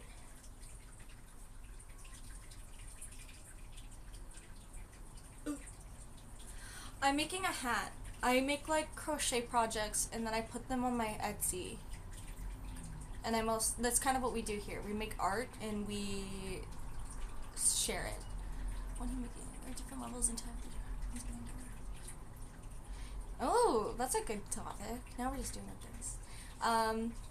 So right now I'm making a blue hat because I made this one last time when I was here last time, and it's pretty fun. It's pretty cool. But yeah, I want to start doing fun class sessions where we could be like, well, I'm the teacher, and I'll like be like, hey, make sure to, I'll probably tweet it out or something, make sure to bring like this to the class, and then we make projects together, and then we could like share it on some type of platform. I think that'd be really fun and like special. But I haven't really done any of that yet because that means I have to set up all my stuff, and I don't want to set up my computer yet.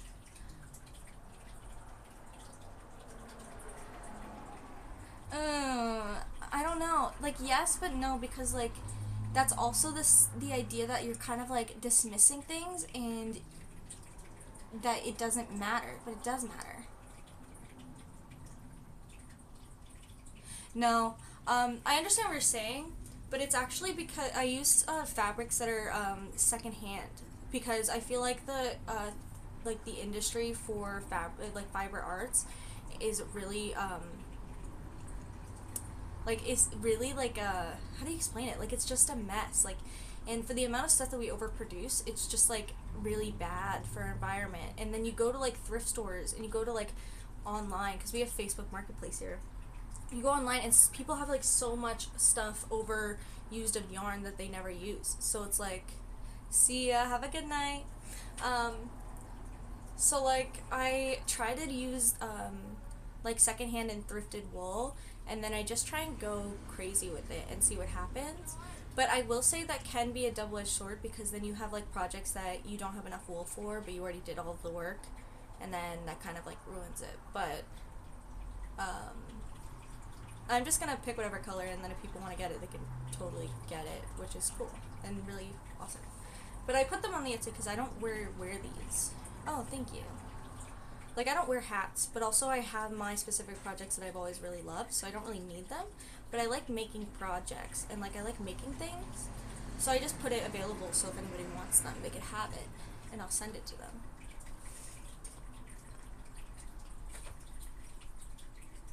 Yeah. Oh my gosh, no, it's true. You definitely say you are one thing and then you do the other, but it's not bad. It's okay. I think it just matters in who you talk to. See? There you go. So, you know, I have this green one that's on sale, and then I'm going to make a random blue colored one. That also works. Do you know how? Because I can show you. It's pretty fun. It is a new reoccurring type of artwork, or like a new type of hobby, but that's like been super popular. But I always suggest that people should learn how to make their own things. Wide brim and pointy. Do I have a Discord or something? No, I don't. I don't even know. I've only used Discord once, and that was for Midjourney. But I should maybe set that up. Okay. Now black, wide brim and pointy. So you're just talking about a witch hat. You just want yourself a good old witch hat, and I'll look into it. I'm putting a little bit more effort into this nowadays, so I'll put more effort in later. How would I do that? I thought this would be that, but it's not. It's kind of just like people show up, and then if they want to know things, then they're welcome to know things. But that'd be kind of cool to set up a class.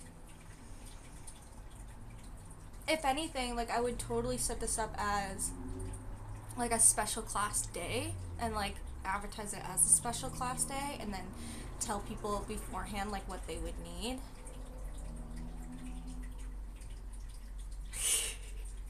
Alright, I'll look into putting that together. I just haven't really got it. So it's like really wide brim, kind of short top. Sorry to be silly. Yeah, there we go. No, it's true. Yeah, we could totally do that. I think that'd be really fun. And then just like set it up as an actual thing. I'm like, I will be honest. Good day, everyone. Have a good night, dude. And thanks for the conversation. And I'm glad that your marathon went really well.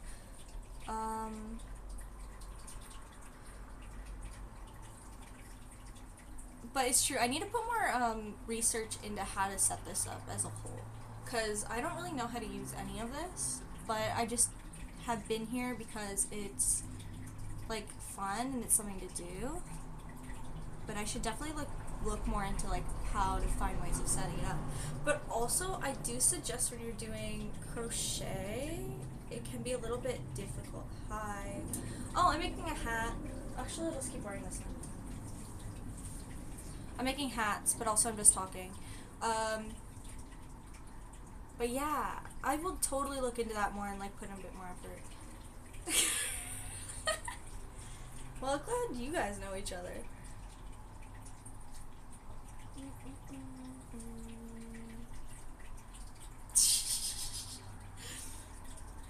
Best friends.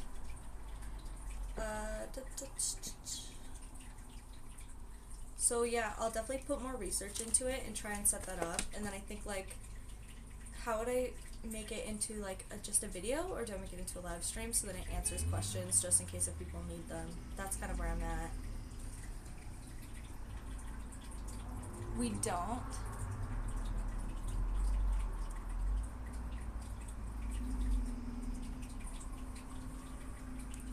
What is happening? But cool. I wonder how you guys all know each other besides probably maybe this. Or you guys are just constant chatters in every sort of scenario.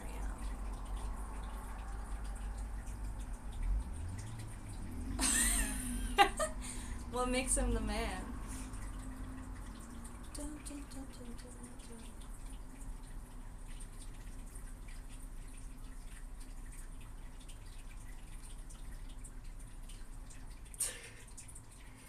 Well, welcome. Yeah. That's cool. That's really fun. That's how you make friends, no? Also, that's just probably how the chatters work.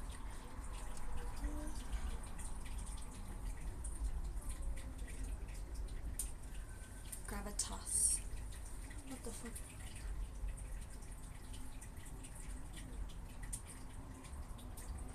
Me? A philosopher? We. Somewhat. I do talk about philosophy. If you were here before, like an hour ago, we were talking about like what the idea of the music industry would look like and the philosophy behind it.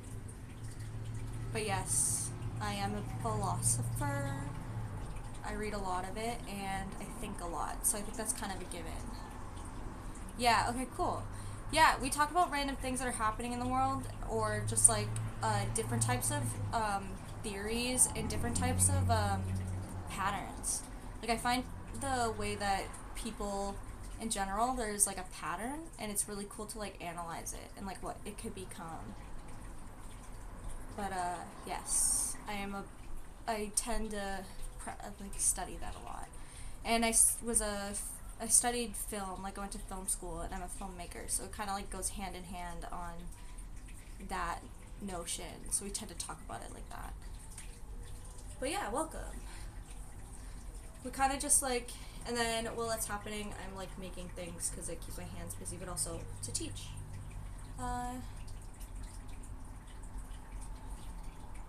Damn, that's crazy. It would decide your life. How so? If you're able to move forward in this, or unable to move forward in it.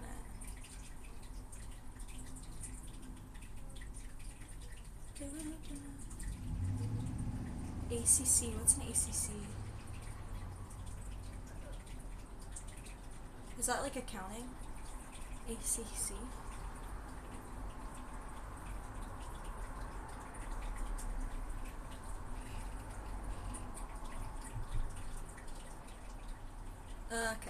Okay. That's interesting.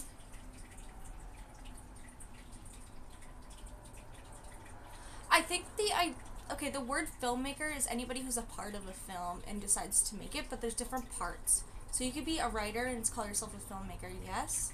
I think the same with the director. I think it's the same thing with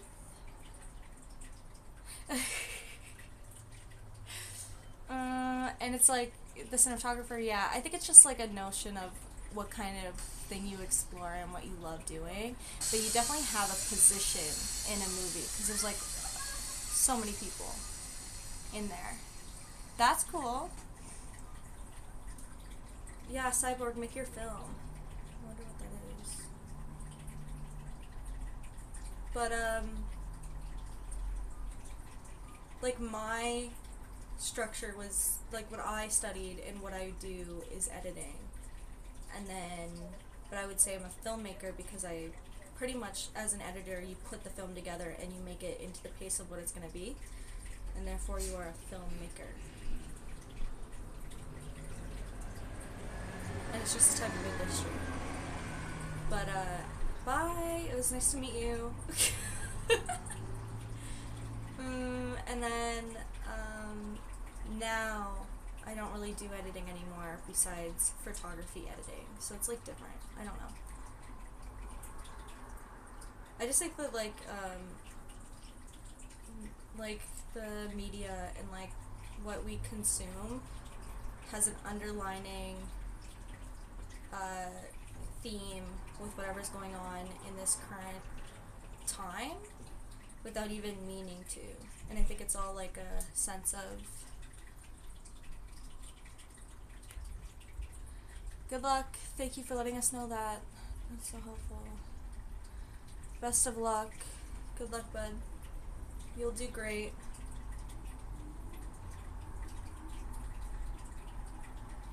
I think so. Oh, as an editor? Yes. It would be like the same sort of deal, but they call it a colorist. But they're in the post-production side of it. So yeah, I'd be an editor. Yeah, you got this, Tommy. Good luck, my friend.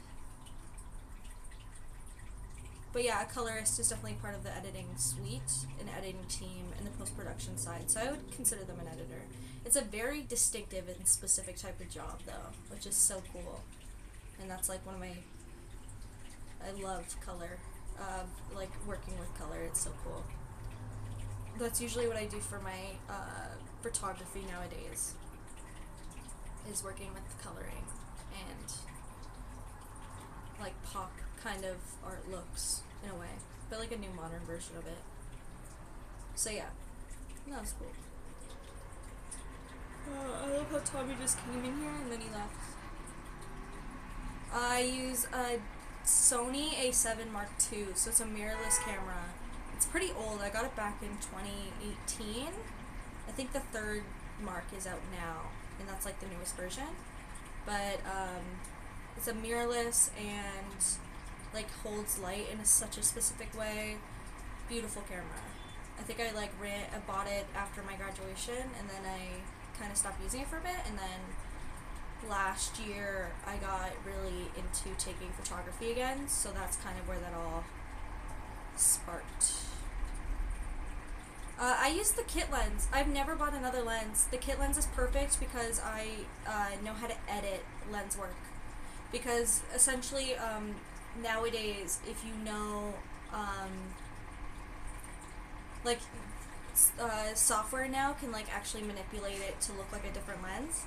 So I just use the basic kit lens, which is like, I think it's like a 30 to 70, and I can play with it myself, because I also do like, you know, the look of the bird eye view, or like the crazy, like, whoosh, that kind of like stuck in. You could manipulate that on the computer, so you don't even need a certain lens anymore, because you could just manipulate it. And also I find that my kit lens does the best with faces without having to edit the faces. So I find that like bigger camera lenses tend to make people's faces fatter or like more circular, and I found that like that really does not look good, so I end up changing it and doing my own thing with it, and it's perfect. But yeah, I mostly like manipulate everything based off of editing, but I also don't manipulate a person's like face or like character attributes. Do you know what I'm saying? Like, I want, the purpose of what I'm doing is I want people to feel really good about themselves, and I want them to see that they're like great as is, and like doing the constant hyper no, that's fair, that's fair. I don't like to like hyper edit unless it's like more creatively driven, not based off of how they look as a person. So yeah, that's kind of how I do things.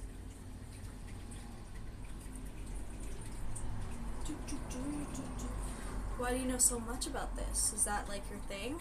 Do you like those things? Yeah, I do. I shoot in RAW. Love it. It's my favorite. It does take up so much space, but it's like the best way to do it. I would say. And for the fact that I did go to like film school for 4 years and also did like my actual like I worked in film for a bit, I still know nothing about a camera, like the actual real craziness about a camera. Like, I'm not so well versed in it. I've always done basic camera work, and I just kind of like manipulate it in edits. So like, I'm not the best person to talk about when it comes to cameras, because I'm just like, yeah, I just use this one, and it works, and it does the job, and I don't need to worry about anything, because it all gets changed up anyways. But yeah, I love using raw form. Especially as a colorist, you want it like that, so you could really manipulate the color in the way that you need to. But that's so interesting. How do you know all these things? Is this like a thing that you like doing, or a hobby?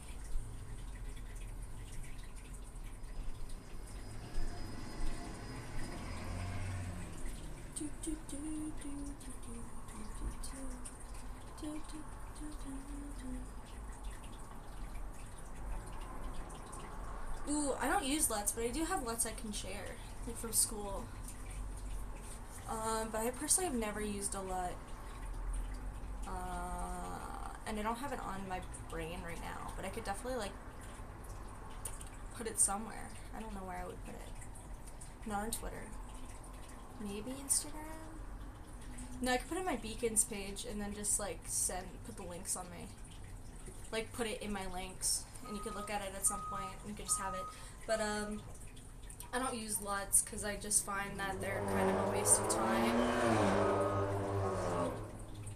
And because I already do Sony gray, like, not grayscale, but like, I have a certain feature in my camera where it kind of like creates a canceller for the colors, so then they're easier to manipulate in the future when you're doing it. Like, it causes a bit of a gray, like a dullness, so then it can be read way better, and it makes your own color into it. But I think that's just a type of, that's just the type of preset that I put on the camera itself. So it's not a LUT, it's just me putting a preset on my camera through the body, and it works that way. Picture profile. Oh, do you mean like you want to see my pictures? Everything's on my Instagram, which is in my links on my profile here. I use my Instagram as a professional page for my photography. Sometimes I add some fun stuff with me, but it's mostly that. I feel like I would really just want to share those types of things. I just like we just put new stuff up because now a bunch of my projects are actually coming out, even though they've been available since August, but they're finally like posting things. So there's new stuff on there, which is fun. Yes, it is! Thank you! You know, it's on purchase right now, so if you're looking for one, and I wore it, I hope that's okay. I was just trying to show people what it looks like because I'm making another one, but I'm doing blues. But thanks. I'm really happy that it came out this well. You never know what's going to happen until you've like put it together, right? So it's kind of fun that way. But how are you? How's your day? No, probably not. I don't have any idea what that picture profile even means, so I'm guessing that I don't have that. I just like decided to mess with my settings on my camera, and then that's what it became, that sort of like grayscale color, or like that dullness, so that I could like manipulate it any way I want. But yeah, I think that's like something that could be shared. But yeah. How are you, Shock? Are you good? How's life? How's everything? How you been? Can I call you Shock? That sounds so fun.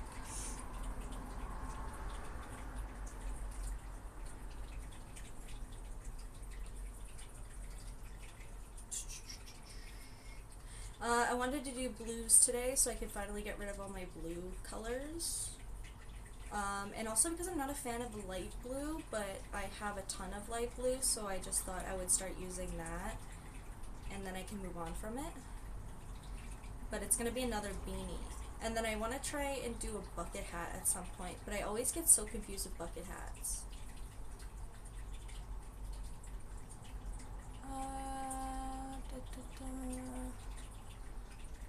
Isn't that only for JPEGs? Does it affect your RAW? Sorry, what exactly are you referencing to? Because I did not catch that.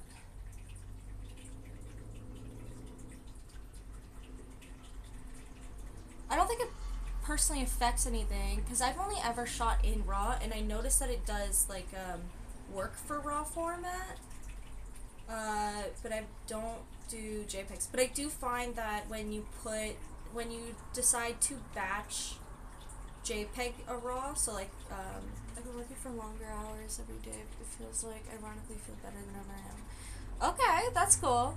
1 second, I'm gonna answer that after I finish this one.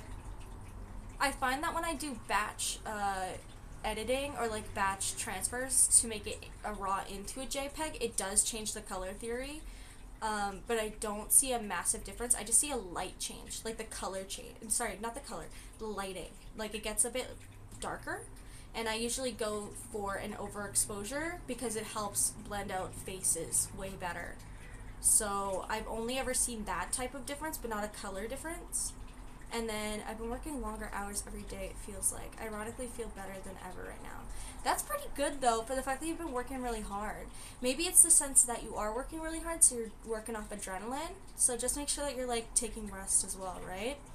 Like, on Sunday, because it was Super Bowl Sunday, I worked a 13-hour shift.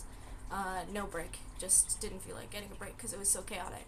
And I felt like so good. Like I felt like, yes, I got all this work done, and it was like super adrenaline racing. But then I crashed so hard yesterday, and I was like, shit, I should have done something about that. But I didn't. And also during Super Bowl Sunday, I fell and ate shit so hard. Like my leg is so bruised up right now. But was it worth it? Yes. Like, because when you work Super Bowl, dude, you're making money. Yeah, 13 hours. I started at 10 a.m. because they already started, so I was working at like a bar, like a chicken wing shop bar, and starting at literally 10 a.m. when I walked in, the phone was already ringing about getting special orders in for the 6 o'clock game. So the whole like morning portion of it up until 3 p.m. was just me taking constant orders and making sure that people's reservations were in place. So it wasn't that I was dealing with a lot of people, which was like, yeah, then I can relax a bit. And, like I read my book while I was working a bit, waiting for phone calls and waiting for reservations. But when the 3 p.m. hit, it already started going crazy with people coming inside. And like, thank God, one of my coworkers finally showed up, because I don't think I would have been able to do all of it. And then my specific job was, because I don't work here often, I worked there because I said yeah, I would do it. But essentially what I ended up doing was I was the person that was working on what was it? Like the computers, like I was doing the phones, the computers, the apps, because you have like Uber Eats and all that shit, and then you also like was making sure that all the orders were going to the right people, and that was my job. Like my job was not to be a server or anything, my job was specifically to make sure orders were going out properly. So that made it a little bit easier because I didn't have to worry about other people or like the communication side of what being a bartender is. I mostly was just working on the admin and making sure that people were doing their jobs correctly. I did yell at somebody, which was well deserved, because I feel like sometimes people want to like put their grippy hands where they don't belong, and I was like, do not mess with the system, and I completely yelled at somebody and I told him to get back in his lane. But overall it was a pretty great experience. Also, I wore the wrong shirt. Like, I had no idea who was playing. My friend who was a bartender, she gave me a shirt for the team. It turns out that team wasn't even playing, so I wore the wrong shirt the whole time, and then finally some guy was like, yeah, I do. Yeah, I do. I love being in charge of things. But I wore the wrong shirt. I wore fucking San Francisco, but that wasn't even a team that was on it. She gave me a shirt and she totally sabotaged me, and then a customer finally came up to me and he's like, are you confused? And I was like, what do you mean? What do you mean am I confused? He's like, you're not even wearing a team that's playing. And I was like, oh, I don't know. I just showed up for the hell of it. But yeah, I run a tight ship because I don't like chaos. Like, I love working in chaos, and I love trying to find a way to create a system through chaos. But also I don't like it when people decide that they want to change their job randomly in the middle of a shift, or like in the middle of a busy time, because this guy was like trying to answer phones, and I was like, stop answering the phone. And I understand that he wanted to answer phones to get more orders in, but we were so drowning, and I was like losing stuff because this guy kept going to random places and giving out the wrong orders to people.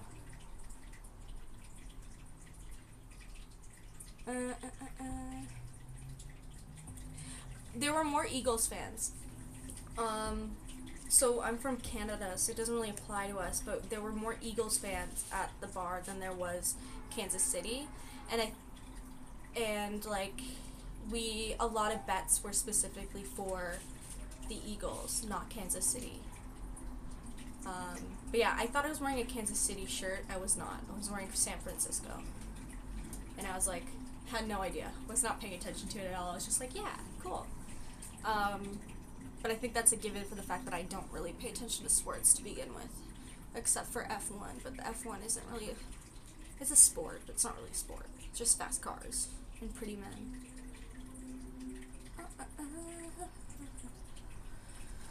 But I'm really glad that you like got to, like, you're working really hard. But yeah, I think that you need, like, make sure to take breaks and make sure like not to overwhelm yourself, because I think we tend to forget when we get in those zones, and then the burnout is like 10 times more rough.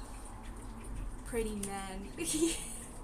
Okay, you tell me Max Verstappen is not pretty, or freaking Lewis Hamilton, he's not pretty. Okay, let's just think about that. He's literally a fashionista. Personally, I'm more of a Ferrari woman. Like, I love the Ferrari team. Love the red. But for Christmas this year, I was given a Lego, what was that team? Lego Mercedes, which was pretty fun, and it moves. It moves on its own. It has like a little bit of an engine, which is really cool, but it's not my preferred team. And then also, Lewis Hamilton finally moved to Ferrari, which will be really interesting, but they got rid of Carlos, and Carlos is so good, but he's going to Williams, and Williams is fucking trash. But we all have to, like, give them their chance. So that is how I pay attention to sports. But I'm not like a... No. No, I'm one of those fans that will, like, watch random clips of their television show and then just be like, that man's funny. Yeah, I do. I thought you were asleep. Yeah, I watch F1. I will be honest, I started watching it because of the first season that came out on Netflix, and I thought it was really, like, addictive and really funny, and I got really invested in it. Now it's kind of gone downhill, but I do watch the actual races. That's fair. But, yeah, I'm a massive, like, F1 fan. I just really like how the cars go fast, and, there's a lot of adrenaline in it, and I just really want, like, Max to not win for once. Like, I just want him to take a fucking breather, but that's never gonna happen. I think the show is hilarious. Like, the first few seasons are really good because of the way that they produced it. Like, they made it really, like, dramatic and, like, crazy. I always wanted to. It's just expensive, so I've never, like, decided to spend money on that or, like, splurge in general. But it would be really fun. I've always, like, had this dream to, like, bring my dad to one, because that's something that we have,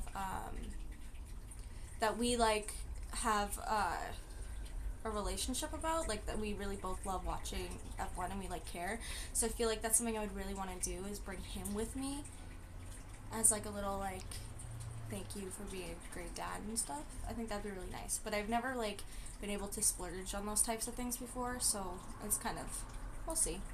Have you ever watched the teaser of Brad Pitt F1 movie? No, but I know that they were filming it during the actual races. But I did not want to watch it because I don't really like Brad Pitt either. Like, I like the Brad Pitt from Mrs. and Mr. Smith, but that is it. Like, I'm not a big fan of his. So I didn't bother. Also, I feel like,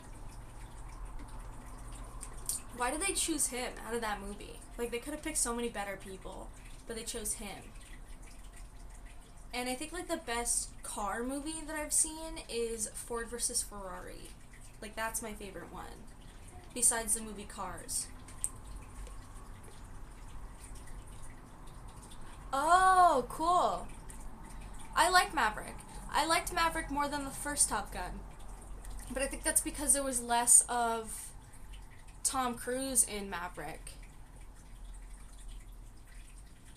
Yeah, see? That's even more expensive.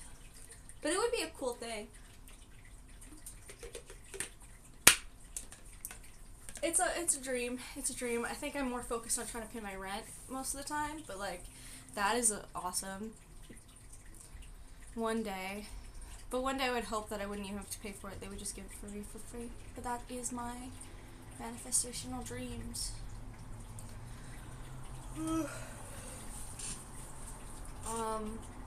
But yeah, I love cars. My favorite car of all time. So there's a difference between cars now and then like the real nice cars. Like, now when I look at a car, they're all the same. They're all the same. So when people usually, like, talk to me about cars, I have no idea what's going on, because to me they all look the same. And I can go into a parking lot and not be able to find the car that I was driving, because first off, I don't own the car, but also, like, I would drive a family car or something, and then I would have no idea where it would be, because they all look the same. But if we're talking about, like, favorite cars, or, like, the more famous type of car systems, yeah, they're all the same.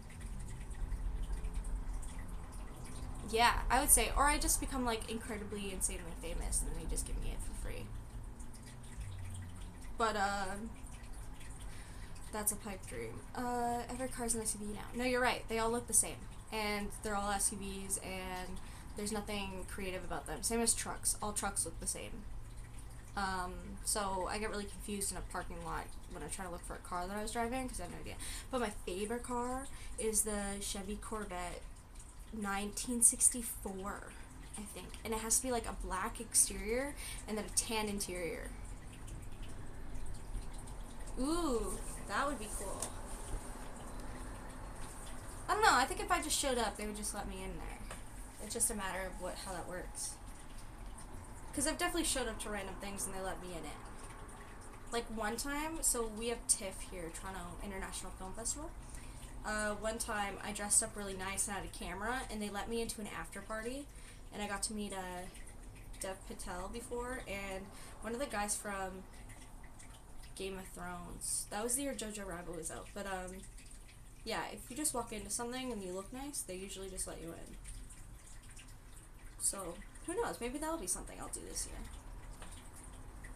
But I'm confused on, like, how it's gonna pan out because you have so many teams changing. Oh, thank you! There's, like, so many teams that are just, like, changing people, so it's just, like, how will this all go down? And that's what I'm, like, excited about, because the past, like, 3 years have kind of been the same, except the difference is that the cars have changed, like, the engines have changed, which they had so many issues with, and yeah. Damn. Yeah, that's what I like to hope for. Hi, Iki, how are you? Thanks for the follow. I'm doing really good. How are you? I'm making hats today, and we're talking about F1 because that's something I know a lot about right now. But welcome. Definitely. I think that's what it would be. They would just see my face and let me in. Is that confident or is that cocky? Let's answer that question.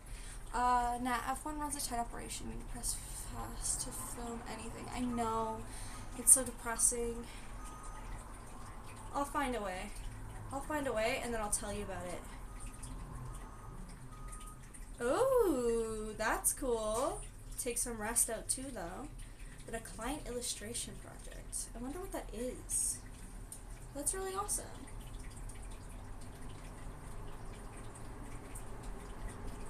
Well, I'm glad that you came here and now you're just chilling out with us. And relaxing.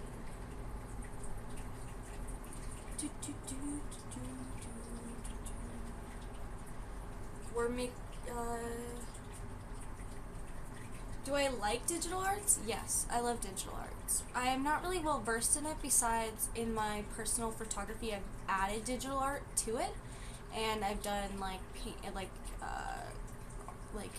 painting but on a computer for my projects. No, it's totally, if it happens every time, it's confidence. No, I definitely am confident, and I think that's like a double-edged sword in a way, but I love it. But I love when I see other people's digital art. I think it's really cool. Remember when DeviantArt was like a big thing? I know that it still exists, but it's not as fun anymore. But I remember like the type of digital art from that, and like the good old Tumblr digital art days. Hi Sophia, thank you. So yeah, no, it's really cool. Do you do that? Are you a digital artist? We could talk about it. I just add digital art into my photography. That's how I kind of built it. But here specifically, when this is a bit newer, like this stream, so I've kind of just been doing like hand in person type of art, but I've definitely thought about when I put the photography thing back in to show some of the ways that I do things. I think that'd be really interesting, and we could like talk about it. But yeah, I would love to see your work. I think that'd be really cool. And you never know, something cool can come out of it, like a collaboration in a way.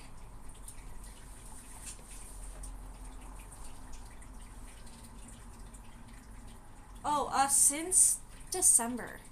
I just started, I was really curious about it, and I would paint, and I would talk about, the books I was reading at the time. I was reading A Separate Reality, which is a anthropology and philosophy book, mostly about how we use, drugs in order to open and expand our mind. But, I've been streaming since December, and yeah, thanks. I was streaming since December, and I've been painting and, doing hand art and stuff. Just trying to get out of my head, because I tend to, get in my head when I'm doing these types of art pieces, and I thought, killing two birds with one stone. Also, I like to push myself, so, at first, this was probably it was very daunting to just be on the internet, but, I like to push myself to do things, crazy. Just be yourself, be aware of what you're saying, because I tend to have that notion of forgetting, and then you never know. Don't worry about, what people think about you, because I think you'll be great as is, so don't worry about that. You could start small, you don't have to go crazy. Like, I literally just use my phone right now. I do have a PC, but I don't really set it up, and maybe that's something I should be doing for the future, but I personally don't even know everything about streaming. I just started using that, like, third-party software, but I don't have it on here because I'm using my phone. Yeah, just try to be you and authentic, because the more that you are yourself, the more you're actually, like, creating a sense of change, in a sense, like, you're making some type of difference. You're obviously, because you're on the internet in general, it's making some type of difference or a statement, even if you're not meaning to. So just be aware of those things. Other than that, it's pretty fun. And don't take people's shit. Never take people's shit. It's good to be open and, like, have conversations, but also, like, you don't want to, like... Yeah, I am. Right now, currently. I've created from... Yeah, I did. I started doing it because I just didn't want to set up my computer, so I, like, have it based off of my phone. Streaming just for fun or making money? I don't know. I think it was at first for fun, and I'm just kind of up for whatever happens, because I'm not, like, a person that, like, had a specific goal in mind. So whatever kind of happens from it. I do use this as, like, a platform to fuel a way for people to buy my art, I will be honest. Like, I have my Etsy attached to this, so, like, if you want to, like, support in those types of way, that's really cool. But I haven't really thought about the whole process of that. Also, on top of that, you have to, like, be an affiliate, which takes time, I think. I think you have to get to 50 followers in order to have an affiliate, and then you can start doing those things. What type of art do I do? So the things that I've been putting online are my digital prints for landscape photography. So these are the things that are specifically on my Etsy that I've been making. So digital prints of my photography of landscape work and just, like, things I've done in the city and, like, some old pieces, just because, I don't know, when you have so many different pieces of photography and you don't know how to really expose them anymore, it's just, like, a good way of doing it. Then I have some of my paintings on there. I've been making hats. Like, everything that I make on stream with crochet, like the scarves I made, those are also on my Etsy. And then I have real paintings, but I don't know how to send those, so I haven't really put any of the bigger ones online. And then for, like, my day job, I'm a photographer, so I use most of, like, my photography as a different set of art, but I don't sell that, because it's based off of client work. Yeah, no, exactly. And I think, like, as a digital artist, that'd be really cool for streaming, because it would probably make it a lot easier, or, because you're already attached to a computer and you would just have to, like, do a duo screen. But it's still really fun. Like, I just think that more people need to be more expressive through art, and to try and nurture that is really important. But you never know. I'm looking for, like, getting those banners and stuff, so we could always talk about it if you want. And, like, hit me up on Instagram, because that's something that I've realized that I kind of need to do at some point, but I just haven't gotten to it yet. I think that's because I'm a bit of a smaller streamer and I'm just starting out, so it's, like, trying to slowly build that. And also because I'm not really good at making, like, digital pieces. Like, I'll add it into my photography, but that's pretty much it. That's, like, a side. But I think you should try it. You never know what will happen until you try things. That is what I live by. And whatever happens at the end, it was in the moment that is what, like, matters for it. So I think that's really cool.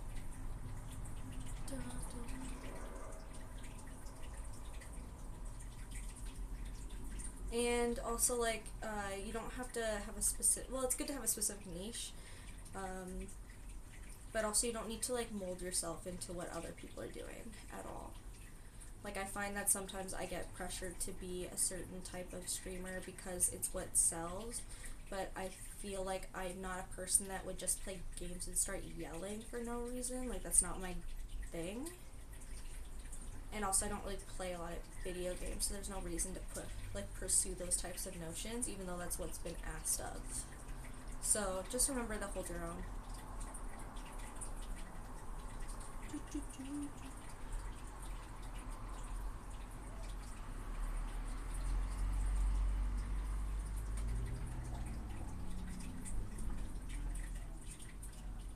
In what sense? Like here or just in general? Because I really like when people share their things and they're like, this is a very open conversation type of place. Like, I'm not here to like judge people, and also I find that like when people put in their things, it's kind of helpful. Like, I like it, and it's something that we could talk about. So that's not really a big thing for me.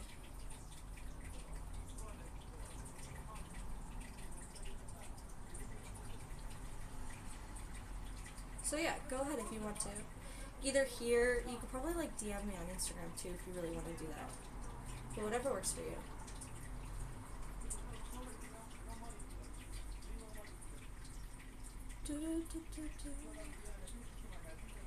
I will say though too, like I find that like the long hours of streaming can really burn me out too. So it's like building a momentum.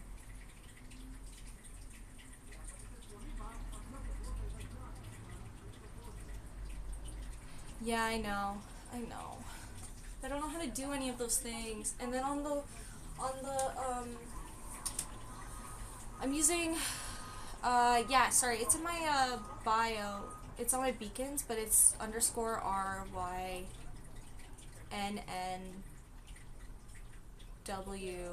dot underscore, I think. I don't remember, it's confusing. But it's also on my beacons page. It has all my links. So you go to like the main thing of my account here and I'll have it. But you're right. No, like I need to do those things. I just don't know how to do them. I started set up Streamlabs, like the desktop feature on my computer, but I know that I'd have to set up my computer to do streaming on there. And I could, like I totally could.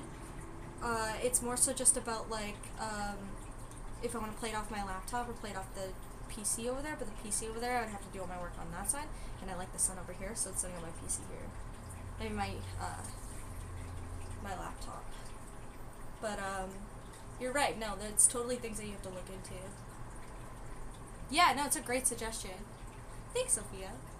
How are you today? How is everything? Welcome. Thank you for coming here. But no, you're completely right.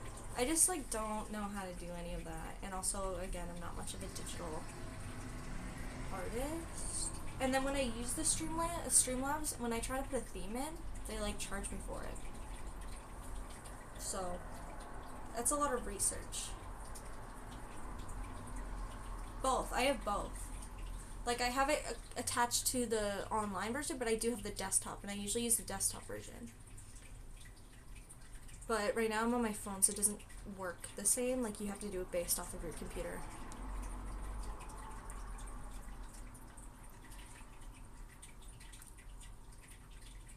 Yeah, sure. Just I can't currently do that at the moment because everything's on my phone, and I'm using my phone to do this live right now. But I will definitely do that after, and then we could talk about it more if you want. Like, I'd love to ask questions. But yeah, I can't do that right at this moment because I'm using my phone specifically for that. But yeah, after we'll definitely talk.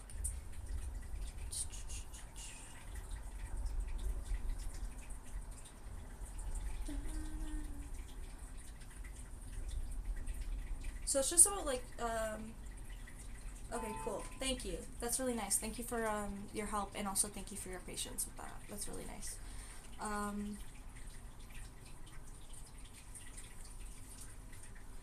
Do I go back to baby blue, or do I do like a darker baby blue? Because I'm pretty much at the end of the dark blue.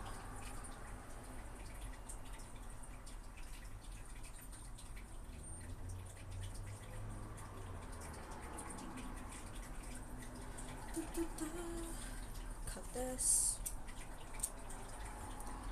I'm guessing try when you're free, hit me up on the Instagram. I'm waiting for. Yeah, no problem. What is the orientation of the beanie? In what sense? Like, where is it coming from, or how is it going to be put together, or the fact that like it's a color block anyways. No. My thing is it would be like this, right? So it'd be like lengthwise, what I did here, as you were holding it right now. So it'd be like this way. And then you would put it together, loop it around as one big circle, like this.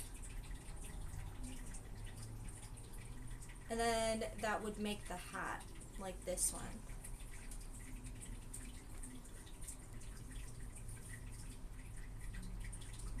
And then where the bottom portion of it is, like right here, it would be like folded up. So my thought process is like I have this really light blue, right? I could go back to that color and then it's just like a loop around, kind of like this one, where it goes like black to green to black. But I also can do it where I have a darker blue that's not the same as this one, and then it's 3 colors as its own different color block. But they're all still blue, so it really doesn't matter.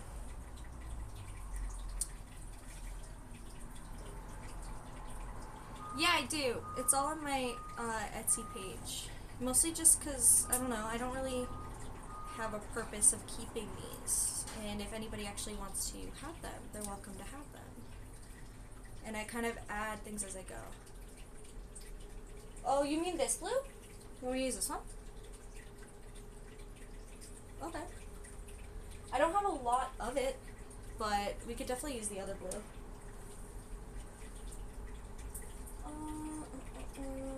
My stressor with this one, yeah, I just don't think it will be enough for it to go all the way around. And also, it's this skinny. So it's like, what would I do? How would I have said that? But I could also do the thing where I have this one, right? And then I double it with the other color so that it kind of looks like it's like a mix-matchy thing. Like, let's say, so this is the blue that we're using the first time. And you put it overlay, like an overlap. And it'd be like both of these together. And it would be kind of like a cool mix-match of the 2 colors in a blend. Because this is way too skinny, I think. It's a nice color, but it's way too skinny.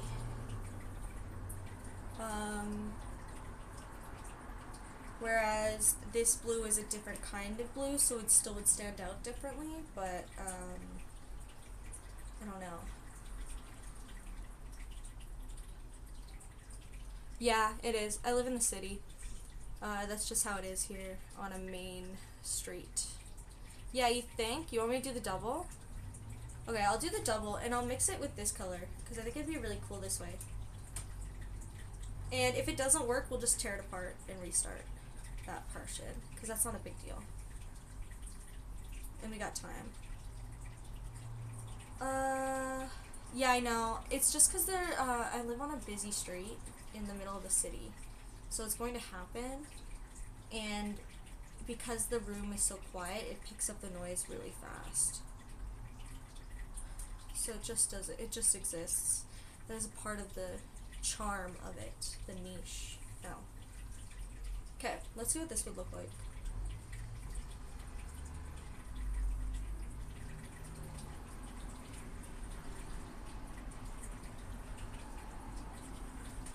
It's kind of cool. I think it's different. It's like a cool mix.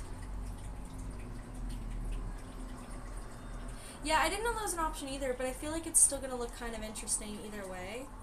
I'm not looking for perfectionism at all. I'm just looking for like cool and funky and different.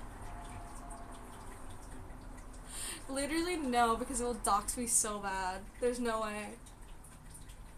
Sorry, dude. It would totally dox where my location is.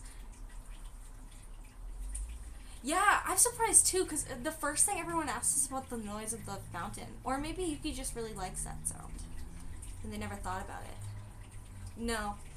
But, I'm definitely not doing that. But, it's literally just what a city looks like. It's not crazy. But it definitely will dox me if people know this area really well. and I am not interested in that at all.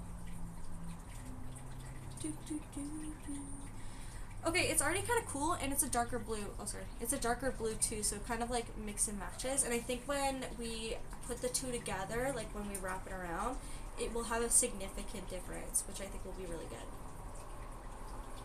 So, great job. Thank you. Yeah. Dude.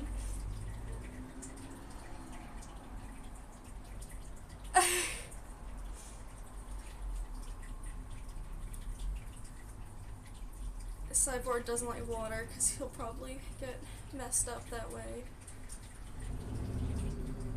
Ooh, a loss.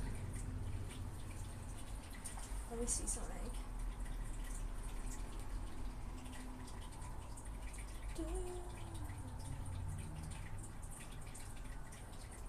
I'm from Canada.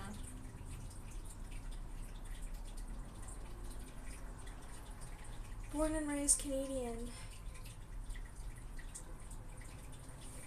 You can figure out what that means. Ah, cool. Different. I haven't had that demographic yet. So it's kind of cool. Oh my god, my leg's killing me.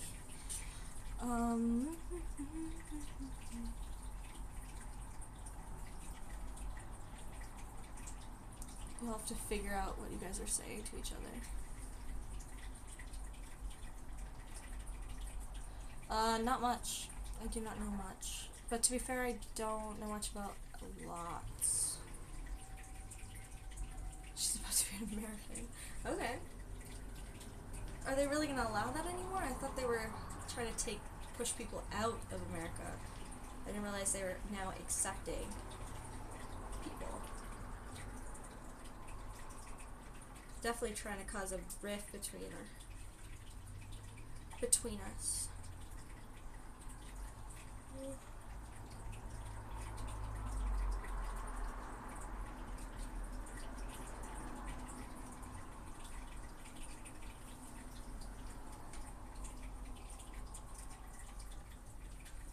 I'm scared that this is gonna like fall apart or like get stuck.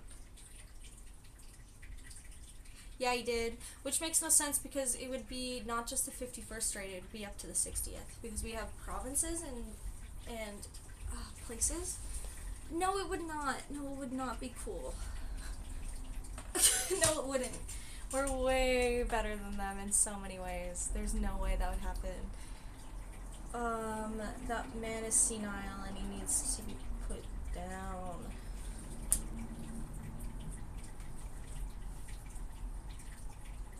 On top of that, yeah, it wouldn't be the 51st straight state. There would be like way more than that because we have provinces and territories. That's cool though. It's probably very beautiful. I'll have to look that up. I didn't realize how thick this one is because it's significantly different than the rest of it.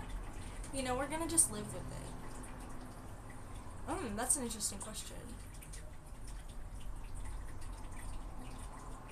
Wow, you're just a fan of chaos then. That's what you want. You just want chaos. No, he's definitely created a massive rift between the countries now. And it's very relevant. Like, you see it all the time. My age, I'm 25. Well, I'm 24, but I'm turning 25 soon, so this is my 25th year.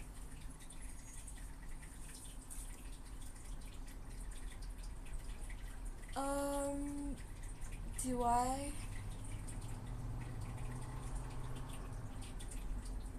I know that we are very, like, upset with them, and also on top of that we are, I know that we're booing them at, like, different games and stuff. Like, we are not fans of theirs. They definitely have caused a massive push to, be more Canadian in her own right. Like, it's definitely brought, like, a big push for, what's that word? Like, like patrioticism. I don't know. It's just made us more patriotic, I guess. And at sports games, we boo them now, and we try to be more local. Like they're pushing right now, like a local Canadian-made thing. Like everything needs to be paid by, that is made in Canada needs to be Canadian paid and stuff. Yeah, more sense of national pride. No, it's true. Also, I don't know why he started a fight because Canada like runs their energy in oil. Like they don't do that themselves. It comes from us. So they're just like being confusing as fuck. What you saying, Sophia?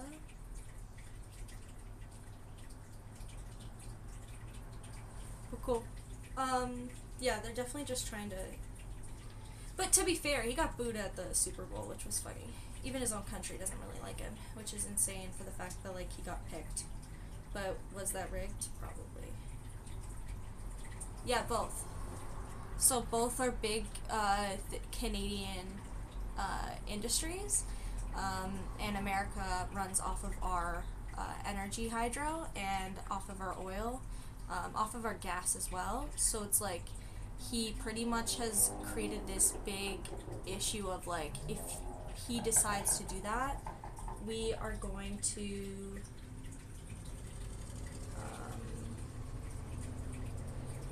there's like threats of like shutting down stuff for them, essentially, by the way that he's handling things. Because we run most of the power, especially on the north side of America. And then same as oil and same as gas. That's where they get it from us. So I don't really know why he thought this was a good idea. I know he's just like trying to shoot the shit at this point, but like, I don't know. It's very confusing. This is not working. Do I like, Trudeau? No, not really either. I think he's too young and he doesn't have life experience to run a country, and it definitely proved that during his running. He is very, about our country, and he does support our country in a very big way, and I like the way that he perceives our country as well, because we are people that choose to be, like, helpful and, like, good. Like, we're pretty great. Canadians are pretty great, and he very much shows that, but he's not very good at being a prime minister to begin with. To be said, there is a confusion with the new elections in our own country, just because of everything that went down. I know that, like, the Conservative Party is really getting, like, destroyed, like, absolutely wrecked, because they have literally said that they would be a part of the Trump thing, so now everybody's, like, upset with them. So they pretty much, like, killed themselves in their political elections. And then you have, like, the in-between balance of the NDP and the Liberal. So it's kind of like the battle between those two now.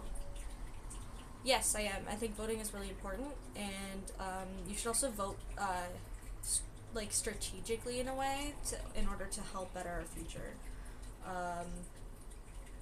Because right now we're sitting in a place where there's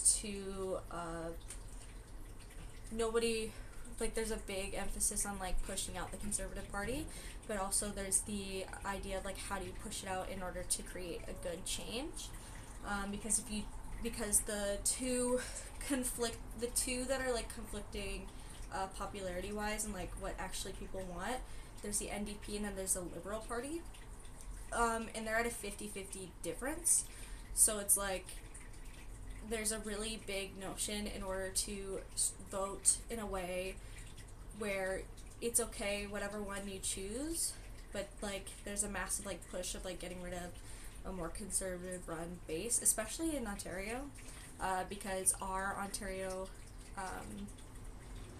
what is it? It's like a it's like a governor, but we call it something different, I think.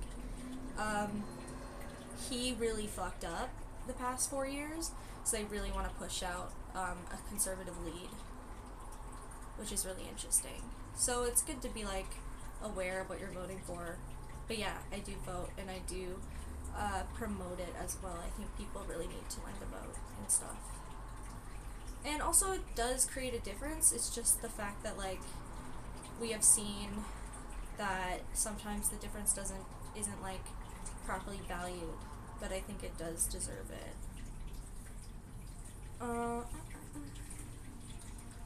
On top of that, the party also does have its representation of what they vote for, but it also changes. Would you say Canada is as divided as the U.S.? Yes, but no. I think like there's a massive divide between the rich towards the 1% towards the working and like the working class.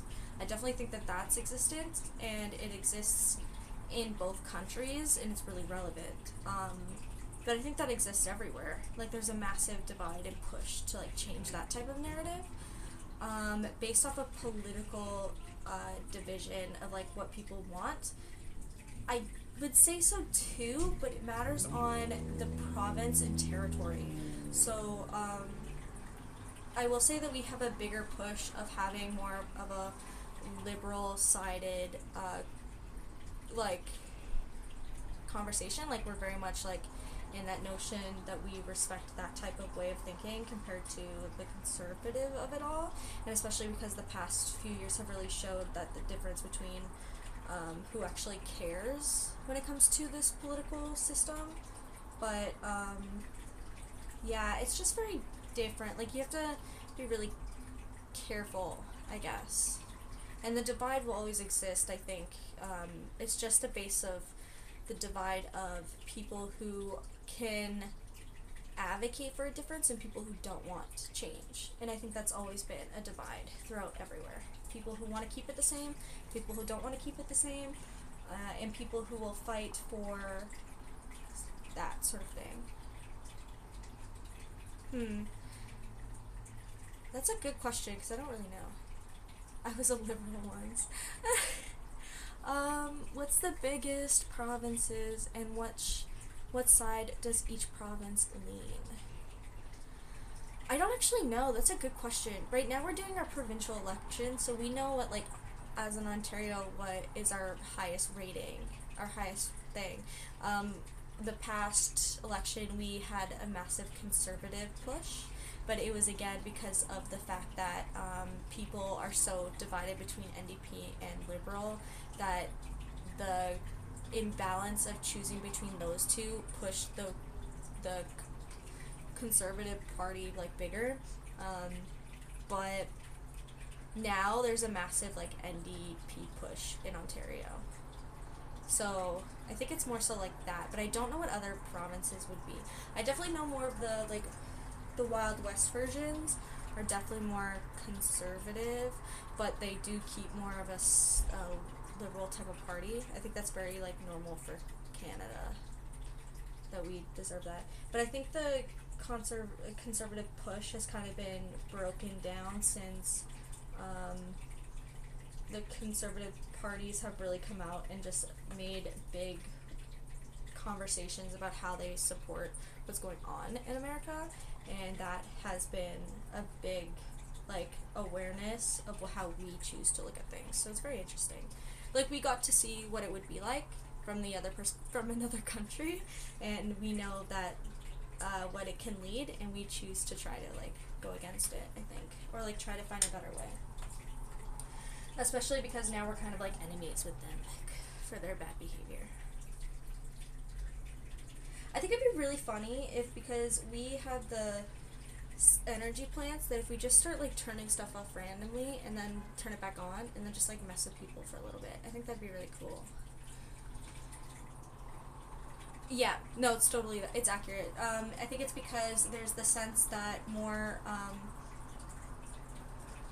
urban areas always have constant forms of change and constant forms of different culture and community, whereas rural has the very simplistic notion that where they've always stayed kind of the same, but now we're like hitting parts of the world, like we're hitting as a society like super information driven, and now there's like the pushback of that. So rural lands have a really big anger towards those types of pushing. I keep trying to fix this, but it's all like stuck. So I think that like there's definitely a sense of the conservative agenda being trying to always live in the past, but the past is kind of like fading away, and they're kind of putting their bets on the idea that people want to stay the same, but and that they're kind of stupid, but that's not how it works. And then it becomes a bigger problem. So yeah, I don't know. That's how it's kind of seen. It's very interesting. Okay, this thing's so broken. So maybe I don't do this. But yeah, that's pretty much just how it runs.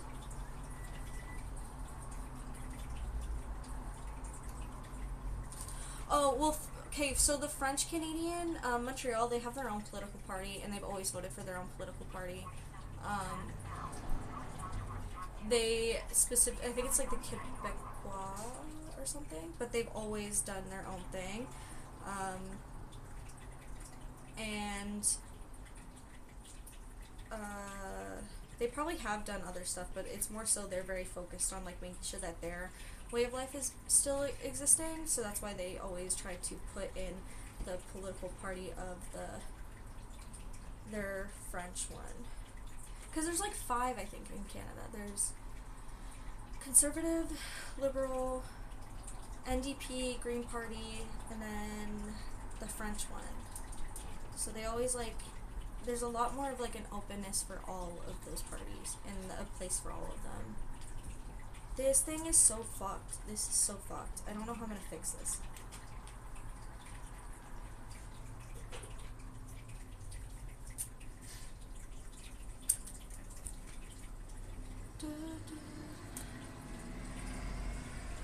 I know it's been a while.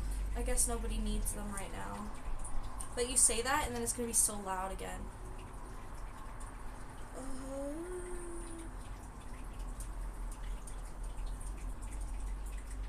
And I'm not looking forward to the loudness. Never. I don't think they've ever actually been in charge. I think they just show up for Quebec and then that's it. But they've never been in charge. Same as the Green Party. The Green Party's never been in charge, but they do have like a massive following because of how they show up for our eco vibes. Like, they're all kind of heard. It's just that the main party that wins usually has a bigger seat. I don't know if that's the same thing with America, probably. But, yeah. They show up differently. My leg is killing me.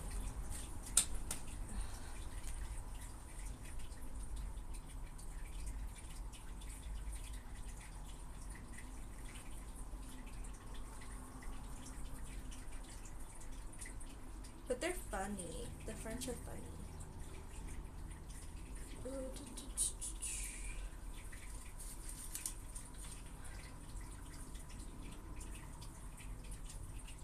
They just want to be heard.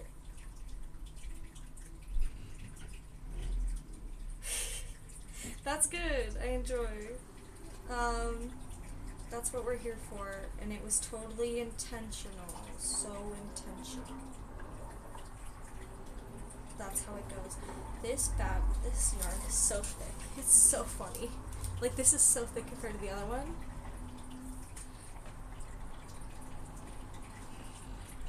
Oh, yeah, good funny, but also, like, they tend to be very,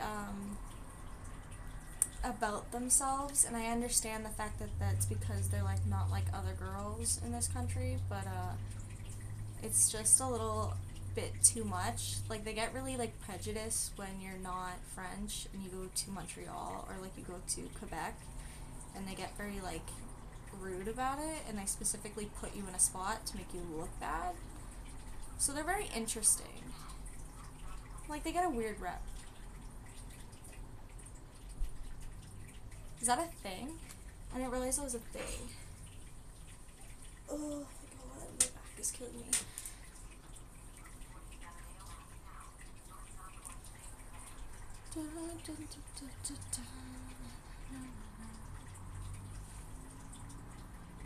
Yeah, I don't know. in the sun like this.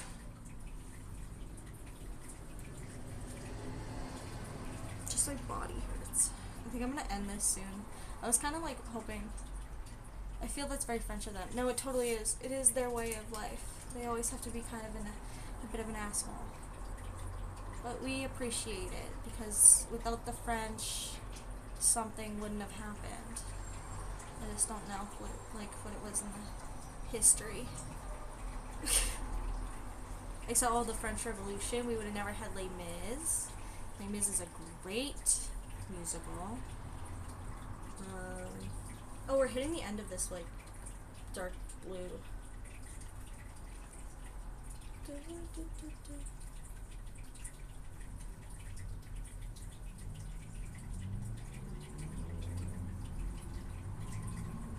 Yeah, I finished the blue. What do I do now?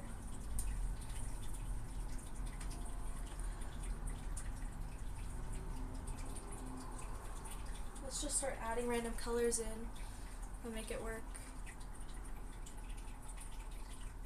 Might as well try to get rid of all the rest of this blue.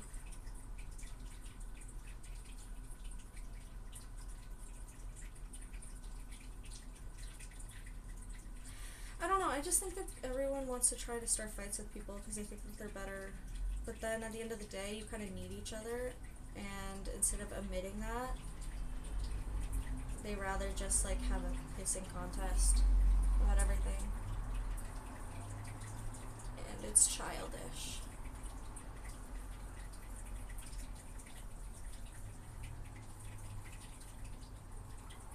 I know, I need more blue. I ran out of this blue, so I'm going to try a different blue. And I'm just going to keep adding random blues in here until it's done. Kind of hitting that sort of portion of getting rid of all this yarn. I have other colors, but not blue, and I want to stick with blue with this one. Oh shit, that takes forever. I've never personally done it. I've tried it before. It didn't last long. It took me a week, and I ended up making a sweater with all the squares instead, because it wasn't long enough. But it usually takes a while. Like, it's a long process. And also, on top of that, it's like, how do you plan on doing it? So, my grandmother made this one, right? The sweater, the one I'm sleeping on. And she used knitting, but she used squares, and it took her about a few, like 2 or 3 weeks maybe, and she made me and all my cousins one. So that's like 6 different blankets, and I don't know how she did it, but she did it within a year, and it was very interesting.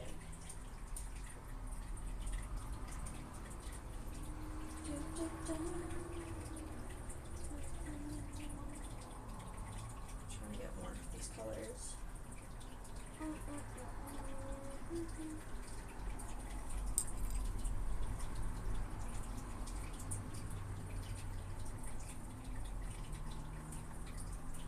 Ooh, I don't know either. I've never done that before.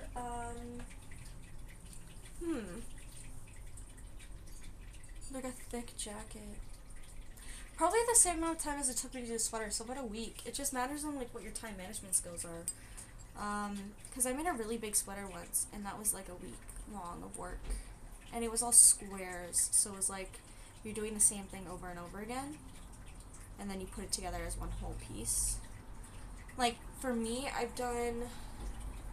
haven't made a jacket, but I've painted a jacket before. Like, I've done jacket painting pieces, and those turned out really good, but it took me a long time. I did a Kirby one, and that took me like a week or so, and it was just painting, and then the other stuff was like the Ava 1 jacket I did. That was like a long piece of work. How good is Canadian International Postal? Pretty good. I would say they're pretty damn good. We don't have a lot of problems. Especially if you do Canada Post. That one's usually the best one to go for.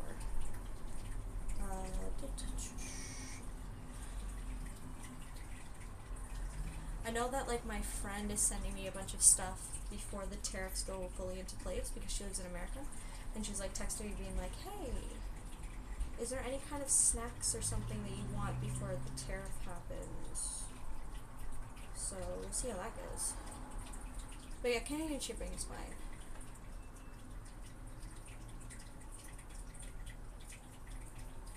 I think it's more so just watching to make sure that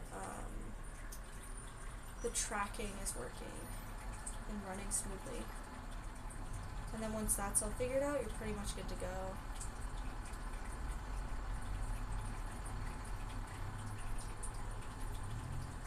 Holy fuck, this is so terrible. This is why you don't work with scraps, but also this is so good for using old stuff.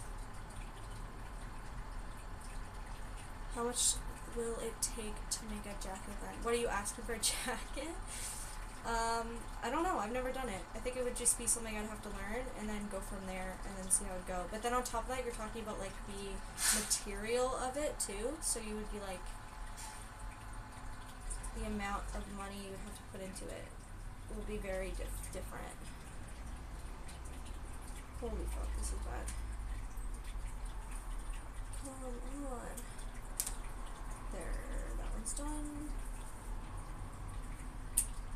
Ooh, okay. I could look into it. I'd have to do a little bit of research and then we could talk about it. But that'd be interesting. Yeah. Oh my god, it's been 3 hours. Alright, so I'm actually gonna end this because I am getting a little tired and hungry and I was gonna go do some other things. But thanks for coming and hanging out today. This is not done, but I'll probably get it done and then post it online somewhere. And then I could look into doing those types of things. I'd have to find a pattern. Wait. I need a break. I don't know how people could stay on for this long.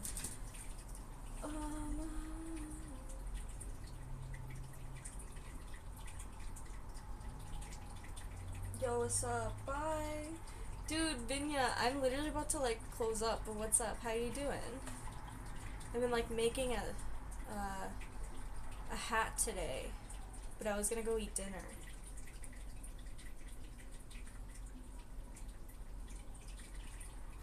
But you know what? I might come back on later tonight, so if you're still around later, then I would totally do it. Because I got so much time. Bye, Glitchy Cyborg. It was really fun talking to you. We got a lot of fun questions and stories. But, I've been doing pretty good. Dude, the things I do for... No worries. How are you? I can't see anything. Okay. I've been doing pretty good, dude. I kind of like been super like tired but also like excited and also a little bit bored. And then on top of it, this week alone has taught me so much about like the fact of I like what something I used to like and now I don't like it at all. And I realized that like that's probably just growth. So it's been interesting. It's been a lot of growth this past week. And then I worked Super Bowl and I got a really bad bruise, which I'll show you. You can't see it, but it's really bad. It's right here. Do I have sunglasses? No. Somewhere. Probably. What am I making for dinner? I don't know yet. I was gonna make, I have leftover soup from last week that I could defreeze, and then I was gonna do salad with chicken. So I think that's what I'm gonna do. Alright, anyways, have a great night, guys. It was really nice hanging out with you. I might come back on later. We'll see what happens. But yeah, bye.